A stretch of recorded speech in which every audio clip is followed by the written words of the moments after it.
ಶ್ರೀ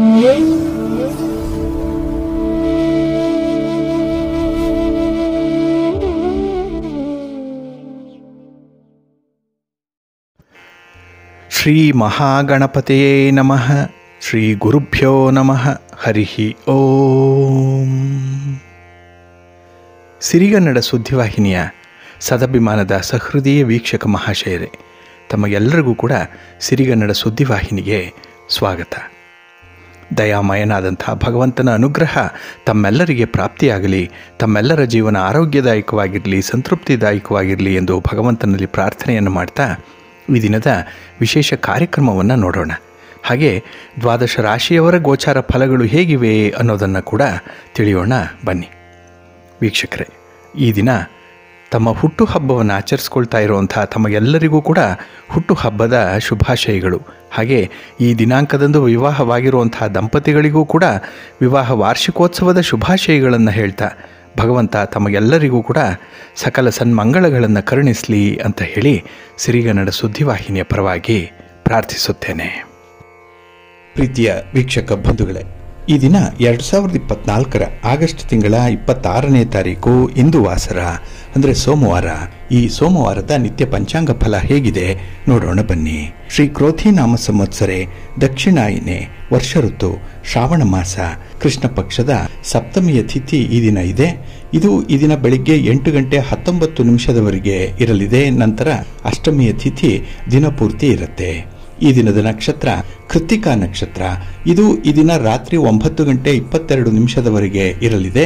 ನಂತರ ರೋಹಿಣಿ ನಕ್ಷತ್ರ ಆರಂಭ ಆಗುತ್ತೆ. ಈ ದಿನದ ಕರ್ಣ ಪೂರ್ವಕರ್ಣ ಬಾಳವ. ಇದು ಈ ದಿನ ಮಧ್ಯಾಹ್ನ 2:57 ಇರಲಿದೆ. ನಂತರ ಉತ್ತರ ಕರ್ಣ ಕೌಳವ ಆರಂಭ ಆಗುತ್ತೆ. ಈ ದಿನದ ಯೋಗ ಧ್ರುವ ಯೋಗ.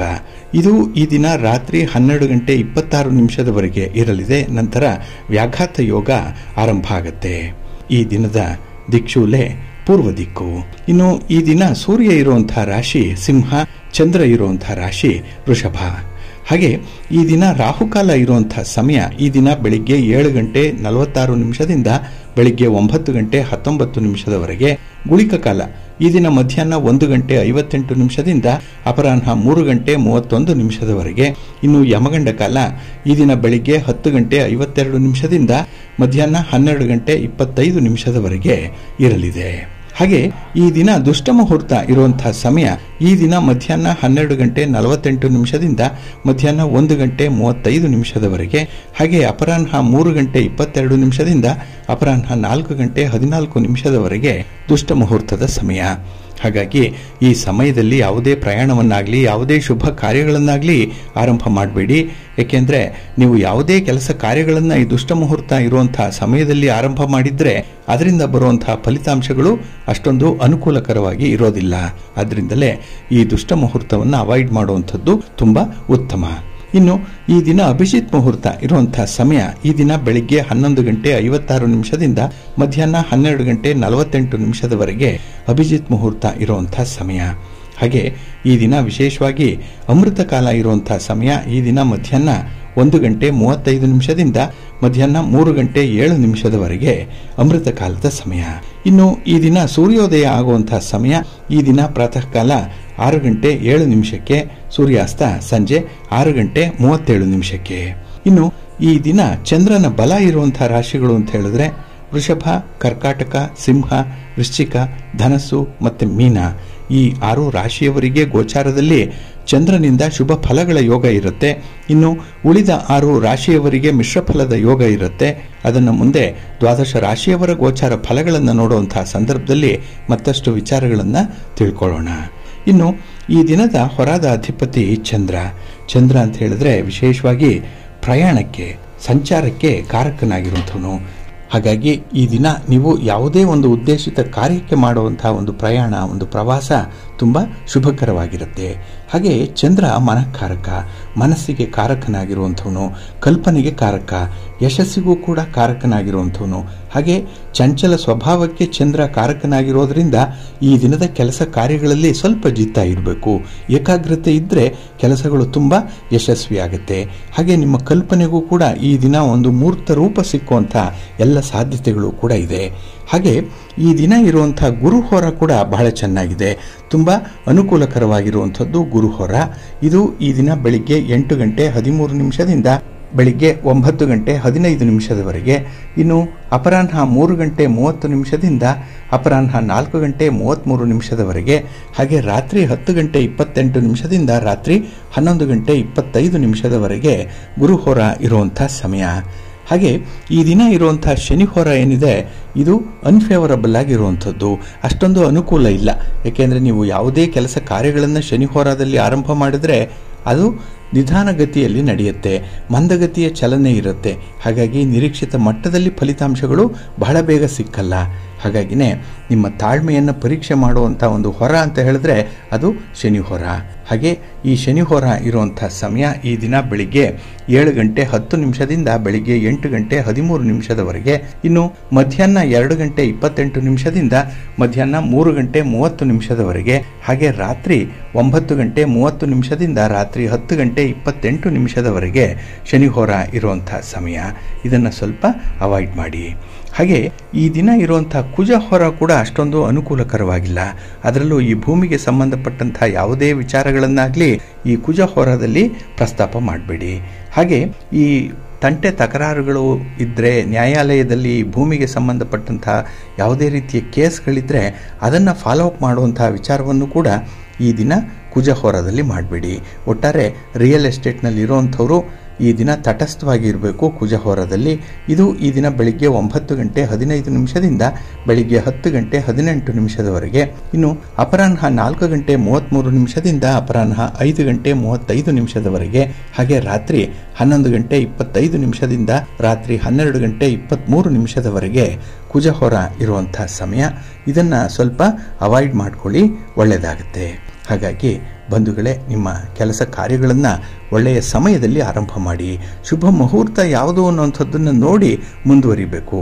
ಅದಕ್ಕಾಗಿಯೇ ನೀವು ನಮ್ಮ ಹಿರಿಯರು ಜ್ಯೋತಿಷ್ಯ ಶಾಸ್ತ್ರಜ್ಞರು ಹೇಳುವಂಥ ಪ್ರಕಾರ ಕೆಲವು ನಿರ್ದಿಷ್ಟ ಕೆಲಸ ಕಾರ್ಯಗಳನ್ನು ನಿರ್ದಿಷ್ಟವಾದ ಹೊರದಲ್ಲೇ ಆರಂಭ ಮಾಡಿದ್ರೆ ಅತ್ಯುತ್ತಮ ಫಲ ಸಿಕ್ಕತ್ತೆ. ಹಾಗಾದರೆ ಪ್ರತಿ ದಿನದಲ್ಲಿ ಯಾವುದು ಒಳ್ಳೆಯ ಮುಹೂರ್ತ ಇದೆ, ಯಾವುದು ಶುಭವಾದಂತಹ ಹೊರ ಇದೆ ಅನ್ನುವಂಥ ವಿಚಾರವನ್ನು ನೀವು ತಿಳ್ಕೊಳ್ಬೇಕು ಅಂತ ಹೇಳಿದ್ರೆ ಸಿರಿಗನ್ನಡ ಸುದ್ದಿವಾಹಿನಿ ಪ್ರತಿನಿತ್ಯ ಪ್ರಸಾರ ಮಾಡುವಂಥ ಈ ಪಂಚಾಂಗದ ವಿವರಗಳನ್ನು ಕೇಳಿಸ್ಕೊಳ್ಳಿ. ಇದರಲ್ಲಿ ನಿಮಗೆ ಬೇಕಾದಂಥ ಮಾಹಿತಿಗಳು ಸಿಕ್ಕತ್ತೆ. ಅದನ್ನು ಅನುಸರಣೆ ಮಾಡೋದ್ರಿಂದ ಖಂಡಿತ ನಿಮ್ಮ ಪ್ರಯತ್ನ ಒಳ್ಳೆಯ ಫಲವನ್ನು ಕೊಡುತ್ತೆ. ಹಾಗಾಗಿ ನೀವು ನಿರೀಕ್ಷೆ ಮಾಡಿದಂತಹ ಫಲಿತಾಂಶ ಬೇಕು ಅಂತ ಹೇಳಿದ್ರೆ ನಿಮ್ಮ ಕೆಲಸ ಕಾರ್ಯಗಳನ್ನು ಒಳ್ಳೆಯ ಸಮಯದಲ್ಲಿ ಆರಂಭ ಮಾಡಿ. ಶುಭ ಮುಹೂರ್ತದಲ್ಲಿ ನಿಮ್ಮ ಪ್ರಯಾಣವನ್ನು ಪ್ರಾರಂಭ ಮಾಡಿ, ಒಳ್ಳೆಯದಾಗತ್ತೆ. ಹಾಗೆ ಬಂಧುಗಳೇ, ಈ ಮಳೆಯ ವಿಚಾರವನ್ನು ನೋಡೋದಾದರೆ ಮಖ ಮಳೆ ಆರಂಭ ಆಗಿ 3ನೇ ಪಾದ ನಡೀತಾ ಇದೆ. ಅದು ಈ ದಿನ ಕೊನೆಗೊಳ್ಳುವಂಥದ್ದು. ಇನ್ನು ಮಂಗಳವಾರದಿಂದ ಮಖ ಮಳೆ 4ನೇ ಪಾದ ಆರಂಭ ಆಗುತ್ತೆ. ಇದು ಈ ಶುಕ್ರವಾರದವರೆಗೆ ಇರುತ್ತೆ. ಇನ್ನು ಶನಿವಾರದಿಂದ ಪೂರ್ವ ಫಲ್ಗುಣಿ ಮಳೆ ಅಂದರೆ ಪುಬ್ಬ ಮಳೆ 1ನೇ ಪಾದ ಆರಂಭ ಆಗುವಂಥದ್ದು. ಹಾಗಾಗಿ ಕೆಲವೆಡೆ ವಿಪರೀತವಾಗಿ ಮಳೆ ಆಗಿದೆ, ಕೆಲವು ಕಡೆ ಮಳೆ ಈಗಾಗಲೇ ನಿಂತು ಹೋಗಿರುವಂಥ ಸಂದರ್ಭಗಳಿದೆ. ಹಾಗಾಗಿ ರೈತಾಪಿ ವರ್ಗದವರು ನಿಮ್ಮ ಒಂದು ಭೂಮಿಯ ವಾತಾವರಣವನ್ನು ನೋಡಿ ಕೃಷಿ ಚಟುವಟಿಕೆಗಳನ್ನು ಮುಂದುವರಿಸಿ ಅಂತ ಹೇಳ್ತಾ, ಇನ್ನು ಈ ದಿನ ಬಹಳ ವಿಶೇಷವಾಗಿರುವಂಥ ದಿನ. 2 ವಿಚಾರಗಳಿಗೆ ವಿಶೇಷ ಇದೆ. ಏನಂದರೆ ಈ ದಿನ 26ನೇ ತಾರೀಕು ಮಿಥುನ ರಾಶಿಗೆ ಕುಜನ ಪ್ರವೇಶ ಆಗ್ತಾ ಇರುವಂಥದ್ದು. ಇಲ್ಲಿ ಕುಜ ವೃಷಭ ರಾಶಿಯಲ್ಲಿದ್ದು ಈಗ ಮಿಥುನ ರಾಶಿಯನ್ನು ಪ್ರವೇಶ ಮಾಡ್ತಾ ಇದ್ದಾನೆ. ಹಾಗಾಗಿ ಈ ದಿನ ಮಧ್ಯಾಹ್ನ 3 ಗಂಟೆ 12 ನಿಮಿಷಕ್ಕೆ ಮಿಥುನ ರಾಶಿ ಪ್ರವೇಶ ಆಗುವಂತಹ ಸಂದರ್ಭದಲ್ಲಿ ಧನುರ್ ಲಗ್ನ ಇರುತ್ತೆ, ಪೂರ್ವಾಷಾಢ ನಕ್ಷತ್ರ ಇರುತ್ತೆ, ಸೋಮವಾರದ ದಿನ ಅಷ್ಟಮಿ ತಿಥಿ ಇರುತ್ತೆ, ಕೃತ್ತಿಕಾ ನಕ್ಷತ್ರ, ವ್ಯಾಘಾತ ಯೋಗದಲ್ಲಿ ಬಲವಕರಣ, ಮೃತ್ಯು ಪಂಚಕ, ಶನಿ ಹೊರೆಯಲ್ಲಿ ಪ್ರವೇಶ ಆಗ್ತಾನೆ ಕುಜ. ಹಾಗೆ ಮೃಗಶಿರ, ಆರಿದ್ರ, ಪುನರ್ವಸು ನಕ್ಷತ್ರಗಳ ಪರಿಭ್ರಮಣವನ್ನ ಮಾಡುವಂತಹ ಕುಜ ಅಕ್ಟೋಬರ್ 20ನೇ ತಾರೀಕಿನವರೆಗೆ ಇಲ್ಲಿ ಮಿಥುನ ರಾಶಿಯಲ್ಲಿ ಪರಿಭ್ರಮಣವನ್ನು ಮಾಡ್ತಾನೆ. ಹಾಗಾಗಿ ಈ ಕುಜನಿಂದ ಕೆಲವೊಂದು ಕಾರಕತ್ವ ಇರುವಂತಹ ವಿಚಾರಗಳೇನಿದೆ ಇದರಲ್ಲಿ ಸ್ವಲ್ಪ ವ್ಯತ್ಯಯಗಳಾಗುವಂತಹ ಸಾಧ್ಯತೆ ಇರುತ್ತೆ. ಹಾಗಾಗಿನೇ ಯಾವುದೇ ಒಂದು ಸಾಹಸ ಕೆಲಸಗಳನ್ನು ಮಾಡುವಂಥವ್ರು, ಸ್ಪರ್ಧಾತ್ಮಕ ಪರೀಕ್ಷೆಯಲ್ಲಿ ಭಾಗವಹಿಸ್ತಾ ಇರುವಂಥವ್ರು, ಕ್ರೀಡಾಪಟುಗಳು ಅಥವಾ ಈ ಭೂಮಿಗೆ ಸಂಬಂಧಪಟ್ಟಂತಹ ಯಾವುದೇ ಒಂದು ತೀರ್ಮಾನವನ್ನು ಕೈಗೊಳ್ಳುವಂಥವ್ರು, ದಾಖಲೆ ಪತ್ರಗಳನ್ನು ಪಡ್ಕೊಳ್ಬೇಕು ಅಂದ್ಕೊಂಡಿರುವಂಥವ್ರಿಗೆ ಸ್ವಲ್ಪ ವ್ಯತ್ಯಯಗಳಾಗುತ್ತೆ. ಹಾಗಾಗಿ ಕುಜನ ಈ ಕಾರಕತ್ವದಲ್ಲಿ ಕೆಲವರಿಗೆ ತುಂಬ ಅನುಕೂಲ ಇದ್ದರೆ ಕೆಲವರಿಗೆ ಸ್ವಲ್ಪ ಅನಾನುಕೂಲದ ಪರಿಸ್ಥಿತಿಗಳು ಕೂಡ ಇರುತ್ತೆ. ಹಾಗೆ ನಾವು ಮುಂದೆ ನೋಡೋಣ ಈ ಕುಜನ ರಾಶಿ ಬದಲಾವಣೆಯಿಂದ ಯಾವ ರೀತಿಯ ಫಲಾಫಲಗಳು ದ್ವಾದಶ ರಾಶಿಯವರಿಗೆ ಲಭ್ಯವಾಗುತ್ತೆ ಅನ್ನುವಂಥ ಒಂದು ವಿಚಾರವನ್ನ. ಇನ್ನು ಮತ್ತೊಂದು ವಿಚಾರಕ್ಕೆ, ಈ ದಿನ ತುಂಬ ಮಹತ್ವದ ದಿನ. ಯಾಕೆ ಅಂತ ಹೇಳಿದ್ರೆ ಈ ದಿನ ಕೃಷ್ಣ ಜನ್ಮಾಷ್ಟಮಿಯನ್ನು ಆಚರಣೆ ಮಾಡುವಂಥದ್ದು. ಹಾಗಾಗಿ ಈ ಶ್ರಾವಣ ಮಾಸದ ಕೃಷ್ಣ ಪಕ್ಷದ ಅಷ್ಟಮಿಯ ತಿಥಿ ಶ್ರೀಕೃಷ್ಣನ ಜನ್ಮದಿನ. ಹಾಗಾಗಿನೇ ಕೃಷ್ಣ ಜನ್ಮಾಷ್ಟಮಿಯನ್ನ ಈ ದಿನ ಅತ್ಯಂತ ಸಡಗರದಿಂದ, ಭಕ್ತಿಯಿಂದ, ಅಷ್ಟೇ ಶ್ರದ್ಧೆಯಿಂದ ಆಚರಣೆ ಮಾಡುವಂಥದ್ದು ಇದೆ. ಯಾಕೆಂತ ಹೇಳಿದ್ರೆ ಇಲ್ಲಿ ಕೃಷ್ಣ ಅಂತ ಹೇಳಿದ್ರೆ ನಮಗೆ ಗೊತ್ತಿದೆ, ಸಾಕ್ಷಾತ್ ಭಗವಂತ, ವಿಷ್ಣುವಿನ ಅವತಾರಗಳಲ್ಲಿ ಒಂದು. ಅದರಲ್ಲೂ ದಶಾವತಾರಗಳಲ್ಲಿ ಕೃಷ್ಣನಾಗಿ ಜನ್ಮ ತಾಳಿ ತನ್ನ ಲೀಲೆಯನ್ನ ತೋರಿಸಿದಂಥವನು. ಹಾಗೆ ಕುರುಕ್ಷೇತ್ರ ಯುದ್ಧದಲ್ಲೇ ಸಾರಥ್ಯವನ್ನು ವಹಿಸಿದಂಥವನು. ಅಂತಹ ಮಹಾಮಹಿಮನ ಜನ್ಮದಿನ ಈ ದಿನ ಇರುವಂಥದ್ದು. ಹಾಗೆ ದೈಹಿಕವಾಗಿ ಯಾರು ಅಶಕ್ತರಾಗಿರ್ತಾರೆ ಅಂಥವ್ರನ್ನ ಮಾನಸಿಕವಾಗಿಯೂ ಕೂಡ ಸಶಕ್ತರನ್ನಾಗಿಸುವಂಥ ಒಂದು ಶಕ್ತಿ ಕೃಷ್ಣ ಅನ್ನುವಂಥ ಹೆಸರಿನಲ್ಲೇ ಇದೆ. ಇನ್ನು ಕರುಣಾಳು ಶ್ರೀಕೃಷ್ಣ ಅನ್ನುವಂಥದ್ದು ಎಲ್ಲ ಭಕ್ತರ ಉದ್ಧಾರವಾಗಿರುವಂಥದ್ದು. ಹಾಗಾಗಿನೇ ಆತ್ಮದ ಉದ್ಧಾರಕ್ಕೆ, ಹಾಗೆ ಆಧ್ಯಾತ್ಮಿಕ ವಿಚಾರದಲ್ಲಾಗಲಿ ಯಾವುದೇ ಒಂದು ಸಂಕಷ್ಟಗಳು ಜೀವನದಲ್ಲಿ ಬಂದರೆ ಆ ಸಮಸ್ಯೆಗಳನ್ನು ಹೇಗೆ ಪರಿಹರಿಸಬೇಕು ಅನ್ನುವಂಥ ಒಂದು ತಂತ್ರಗಾರಿಕೆ ಆಗಲಿ, ಹಾಗೆ ಕೆಲವೊಬ್ಬರನ್ನ ದೂರ ಇಡಬೇಕು, ಕೆಲವರನ್ನ ಹತ್ತಿರ ಪಡ್ಕೊಳ್ಬೇಕು ಅನ್ನುವಂಥ ರಾಜತಾಂತ್ರಿಕವಾದಂತಹ ಬುದ್ಧಿಶಕ್ತಿಯಾಗಲಿ ಕೃಷ್ಣನಿಂದ ನಾವು ಕಲ್ತ್ಕೊಳ್ಬೇಕಾಗತ್ತೆ. ಹಾಗಾಗಿನೇ ಪ್ರತಿಯೊಬ್ಬ ಮನುಷ್ಯನ ಉನ್ನತಿಗೆ ಅಥವಾ ಅವನತಿಗೆ ಮೂಲ ಕಾರಣವಾಗಿರುವಂತಹ ಪರಮಾತ್ಮನ ನಾಮಸ್ಮರಣೆ ಈ ದಿನ ಆಗಬೇಕಾಗಿದೆ. ಹಾಗೆ ಕೃಷ್ಣ ಪರಮಾತ್ಮ ಹುಟ್ಟಿದ್ದು ಶ್ರಾವಣ ಬಹುಳ ಅಷ್ಟಮಿಯ ದಿನ, ರೋಹಿಣಿ ನಕ್ಷತ್ರದಲ್ಲಿ. ಹಾಗಾಗಿನೇ ಈ ದಿನವನ್ನ ಕೃಷ್ಣಾಷ್ಟಮಿ ಅಂತ ಹೇಳಿ ಕರೆಯುವಂಥದ್ದು ಇದೆ. ಇನ್ನು ಈ ಕೃಷ್ಣ ಜನ್ಮಾಚರಣೆಯನ್ನ ಎರಡು ರೀತಿಯಲ್ಲಿ ಆಚರಿಸುವಂಥ ಸಂಪ್ರದಾಯ ಇದೆ. ಸಾಮಾನ್ಯವಾಗಿ ಎಲ್ಲರೂ ಒಂದೇ ದಿನ ಆಚರಿಸಿದ್ರೂ ಕೆಲವೊಮ್ಮೆ ತಿಥಿ ಹಾಗೂ ನಕ್ಷತ್ರಗಳು ಬೇರೆ ಬೇರೆಯಾಗಿ ಭಿನ್ನ ಭಿನ್ನವಾಗಿಯೂ ಕೂಡ ಆಚರಣೆ ಮಾಡುವಂಥದ್ದು ಇದೆ.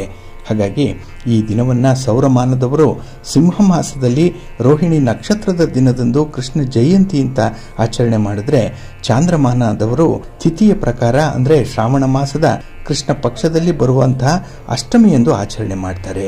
ಇದೇ ದೇಶದ ಕೆಲವೆಡೆ ಪ್ರಚಲಿತವಾಗಿರುವಂತಹ ಕೃಷ್ಣಾಷ್ಟಮಿ ಇದು. ಸೌರಮಾನದವರು ಕೂಡ ಇದೇ ದಿನ ರೋಹಿಣಿ ನಕ್ಷತ್ರವೂ ಕೂಡಿ ಬಂದ್ರೆ ಅಂದೇ ಕೃಷ್ಣಾಷ್ಟಮಿಯನ್ನು ಆಚರಣೆ ಮಾಡಿಬಿಡ್ತಾರೆ. ಆಗ ಏಕದಿನದಂದೇ ಜನ್ಮಾಷ್ಟಮಿ ಆಚರಣೆ ಎಲ್ಲ ಕಡೆಯಲ್ಲಿ ನಡೆಯುವಂಥದ್ದು ಕೂಡ ಇದೆ. ಈ ರೀತಿ ಸೌರಮಾನದವರಿಗೆ ಈ ದಿನ ನಕ್ಷತ್ರ ಪ್ರಧಾನವಾಗಿದ್ದರೆ ಚಾಂದ್ರಮಾನದವರಿಗೆ ತಿಥಿ ಪ್ರಧಾನವಾಗಿರುತ್ತೆ. ಹಾಗಾಗಿ ಒಮ್ಮೊಮ್ಮೆ ಕೃಷ್ಣಾಷ್ಟಮಿ ಎರಡೆರಡು ಬಾರಿ ಆಚರಣೆ ಮಾಡುವಂತಹ ಒಂದು ಸನ್ನಿವೇಶ ಉಂಟಾಗುತ್ತೆ. ಇಲ್ಲಿ ಕೃಷ್ಣ ಅನ್ನುವಂಥ ಒಂದು ವಿಶೇಷವಾದಂತಹ ಪದವನ್ನು, ಅರ್ಥವನ್ನು ನಾವು ಗ್ರಹಿಸಬೇಕು.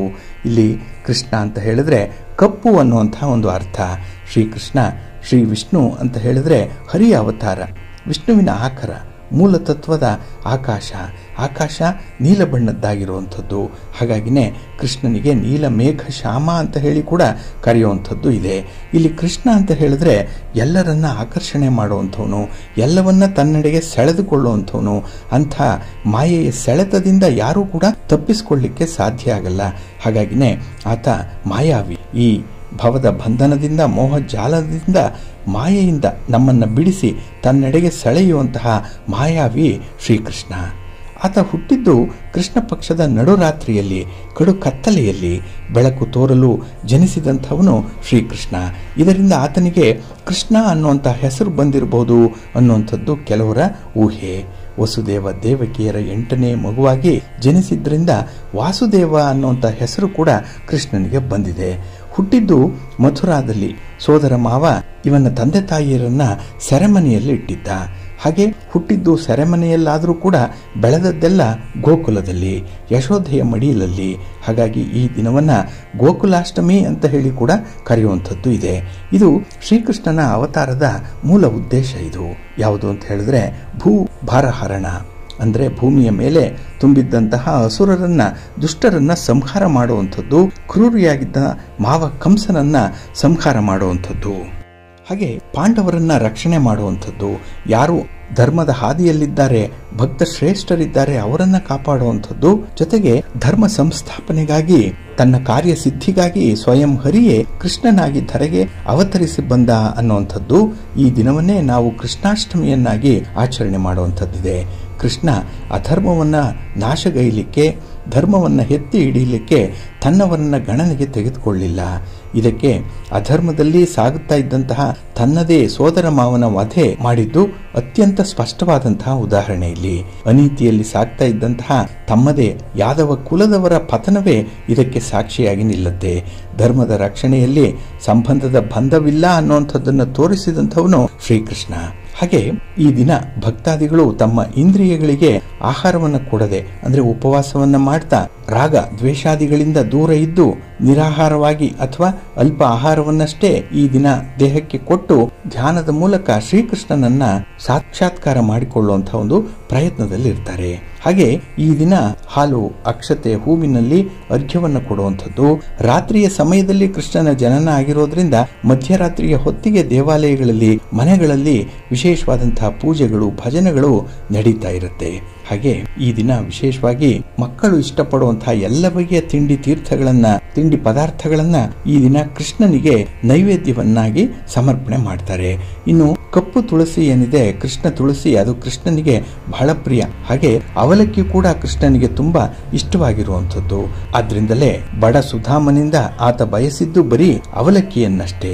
ಆ ಮೂಲಕ ಆತ ಭಕ್ತರು ಭಕ್ತಿಯಿಂದ ಒಂದು ಪತ್ರೆಯನ್ನಾಗ್ಲಿ, ಫಲವನ್ನಾಗ್ಲಿ, ಕೊನೆಗೆ ಬರೀ ನೀರನ್ನೇ ಆಗ್ಲಿ ಶ್ರದ್ಧೆಯಿಂದ ಅರ್ಪಣೆ ಮಾಡಿದ್ರೆ ಅದು ನನಗೆ ಸೇರುತ್ತೆ, ಅಂಥ ವ್ಯಕ್ತಿ ನನ್ನೊಳಗೆ ಸೇರ್ಪಡೆಯಾಗ್ತಾನೆ ಅನ್ನುವಂಥ ವಿಚಾರವನ್ನ ಸ್ವಯಂ ಶ್ರೀಕೃಷ್ಣನೇ ತಿಳಿಸಿದ್ದಾನೆ. ಹಾಗಾಗಿ ಶ್ರೀಕೃಷ್ಣ ಸದಾ ಮನಸ್ಸಿಗೆ ಹೆಚ್ಚು ಪ್ರಾಧಾನ್ಯತೆಯನ್ನು ಕೊಟ್ಟಂಥವನು. ನಮ್ಮ ಮನಸ್ಸೇ ನಮ್ಮನ್ನು ನಿಗ್ರಹಿಸುತ್ತೆ. ಅದನ್ನೊಮ್ಮೆ ನಾವು ನಿಗ್ರಹಿಸಿಬಿಟ್ರೆ ನಮ್ಮ ಏಳಿಗೆ ನಿಶ್ಚಿತವಾಗಿ ಆಗತ್ತೆ, ಯಾವ ಕೆಡುಕು ಕೂಡ ಆಗಲ್ಲ ಅನ್ನುವಂಥ ಒಂದು ಸತ್ಯವನ್ನ, ಒಂದು ತತ್ವವನ್ನ ನಮಗೆಲ್ಲ ಸಾರಿದಂಥವನು. ಹಾಗಾಗಿ ನಮ್ಮಿಂದಲೂ ಕೂಡ ಯಾರಿಗೂ ಕೆಡುಕಾಗಬಾರದು ಅನ್ನುವಂಥ ಸಂದೇಶವನ್ನ ತನ್ನ ಭಗವದ್ಗೀತೆಯಲ್ಲಿ ಸಾರುವಂಥವನು ಶ್ರೀಕೃಷ್ಣ. ಕರ್ಮವನ್ನ ಮಾಡ್ತಾ ಇರು, ನಿನ್ನ ಕರ್ಮದಲ್ಲಿ ನಿನಗೆ ನಿಷ್ಠೆ ಇರಲಿ, ಆದರೆ ಅದರಿಂದ ಬರುವಂತಹ ಫಲದ ಪ್ರತಿ ಅಪೇಕ್ಷೆ ಬೇಡ. ಕರ್ಮಣ್ಯೇ ವಾಧಿಕಾರಸ್ತೆ ಮಾ ಫಲೇಶು ಕದಾಚನ ಅನ್ನುವಂಥ ಒಂದು ಭಗವದ್ಗೀತೆಯ ಸಂದೇಶವನ್ನು ಎಲ್ಲರಿಗೂ ಕೂಡ ಕೊಟ್ಟಿರುವಂಥದ್ದು. ಯಾಕೆ ಅಂತ ಹೇಳಿದ್ರೆ, ನಿಮ್ಮ ಕೆಲಸವನ್ನು ಮಾಡಿ ಫಲಾಫಲಗಳನ್ನು ಭಗವಂತನಿಗೆ ಬಿಟ್ಬಿಡಿ ಅಂತ ಹೇಳಿ.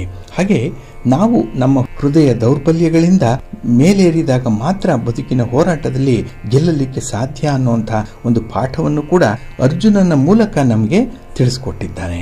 ಹಾಗಾಗಿ ಭಗವದ್ಗೀತೆ ಬಹಳ ವಿಶೇಷವಾಗಿರುವಂತಹ ಒಂದು ಉಪದೇಶ. ಶ್ರೀಕೃಷ್ಣ ಪರಮಾತ್ಮ ಅರ್ಜುನನಿಗೆ ಅದರಲ್ಲೂ ರಣರಂಗದಲ್ಲಿ ಬೋಧಿಸಿದಂತಹ ಒಂದು ನೀತಿ ಪಾಠ ಇದು. ಹಾಗಾಗಿ ಈ ಭಗವದ್ಗೀತೆಯನ್ನ ಸರಿಯಾದ ರೀತಿಯಲ್ಲಿ ಅರ್ಥೈಸಿಕೊಂಡ್ರೆ ನಮಗೆ ಯಾವ ಸೋಲು ಕೂಡ ನಮ್ಮನ್ನ ಕುಗ್ಗಿಸ್ಲಿಕ್ಕೆ ಸಾಧ್ಯ ಆಗಲ್ಲ, ಎಂಥ ಗೆಲುವು ಕೂಡ ನಮ್ಮನ್ನು ಉಬ್ಬಿಸಲ್ಲ. ಅಂತಹ ಒಂದು ವಿಶೇಷವಾದಂತಹ ಮಂಗಳ ನಮಗೆ ಉಂಟಾಗುತ್ತೆ.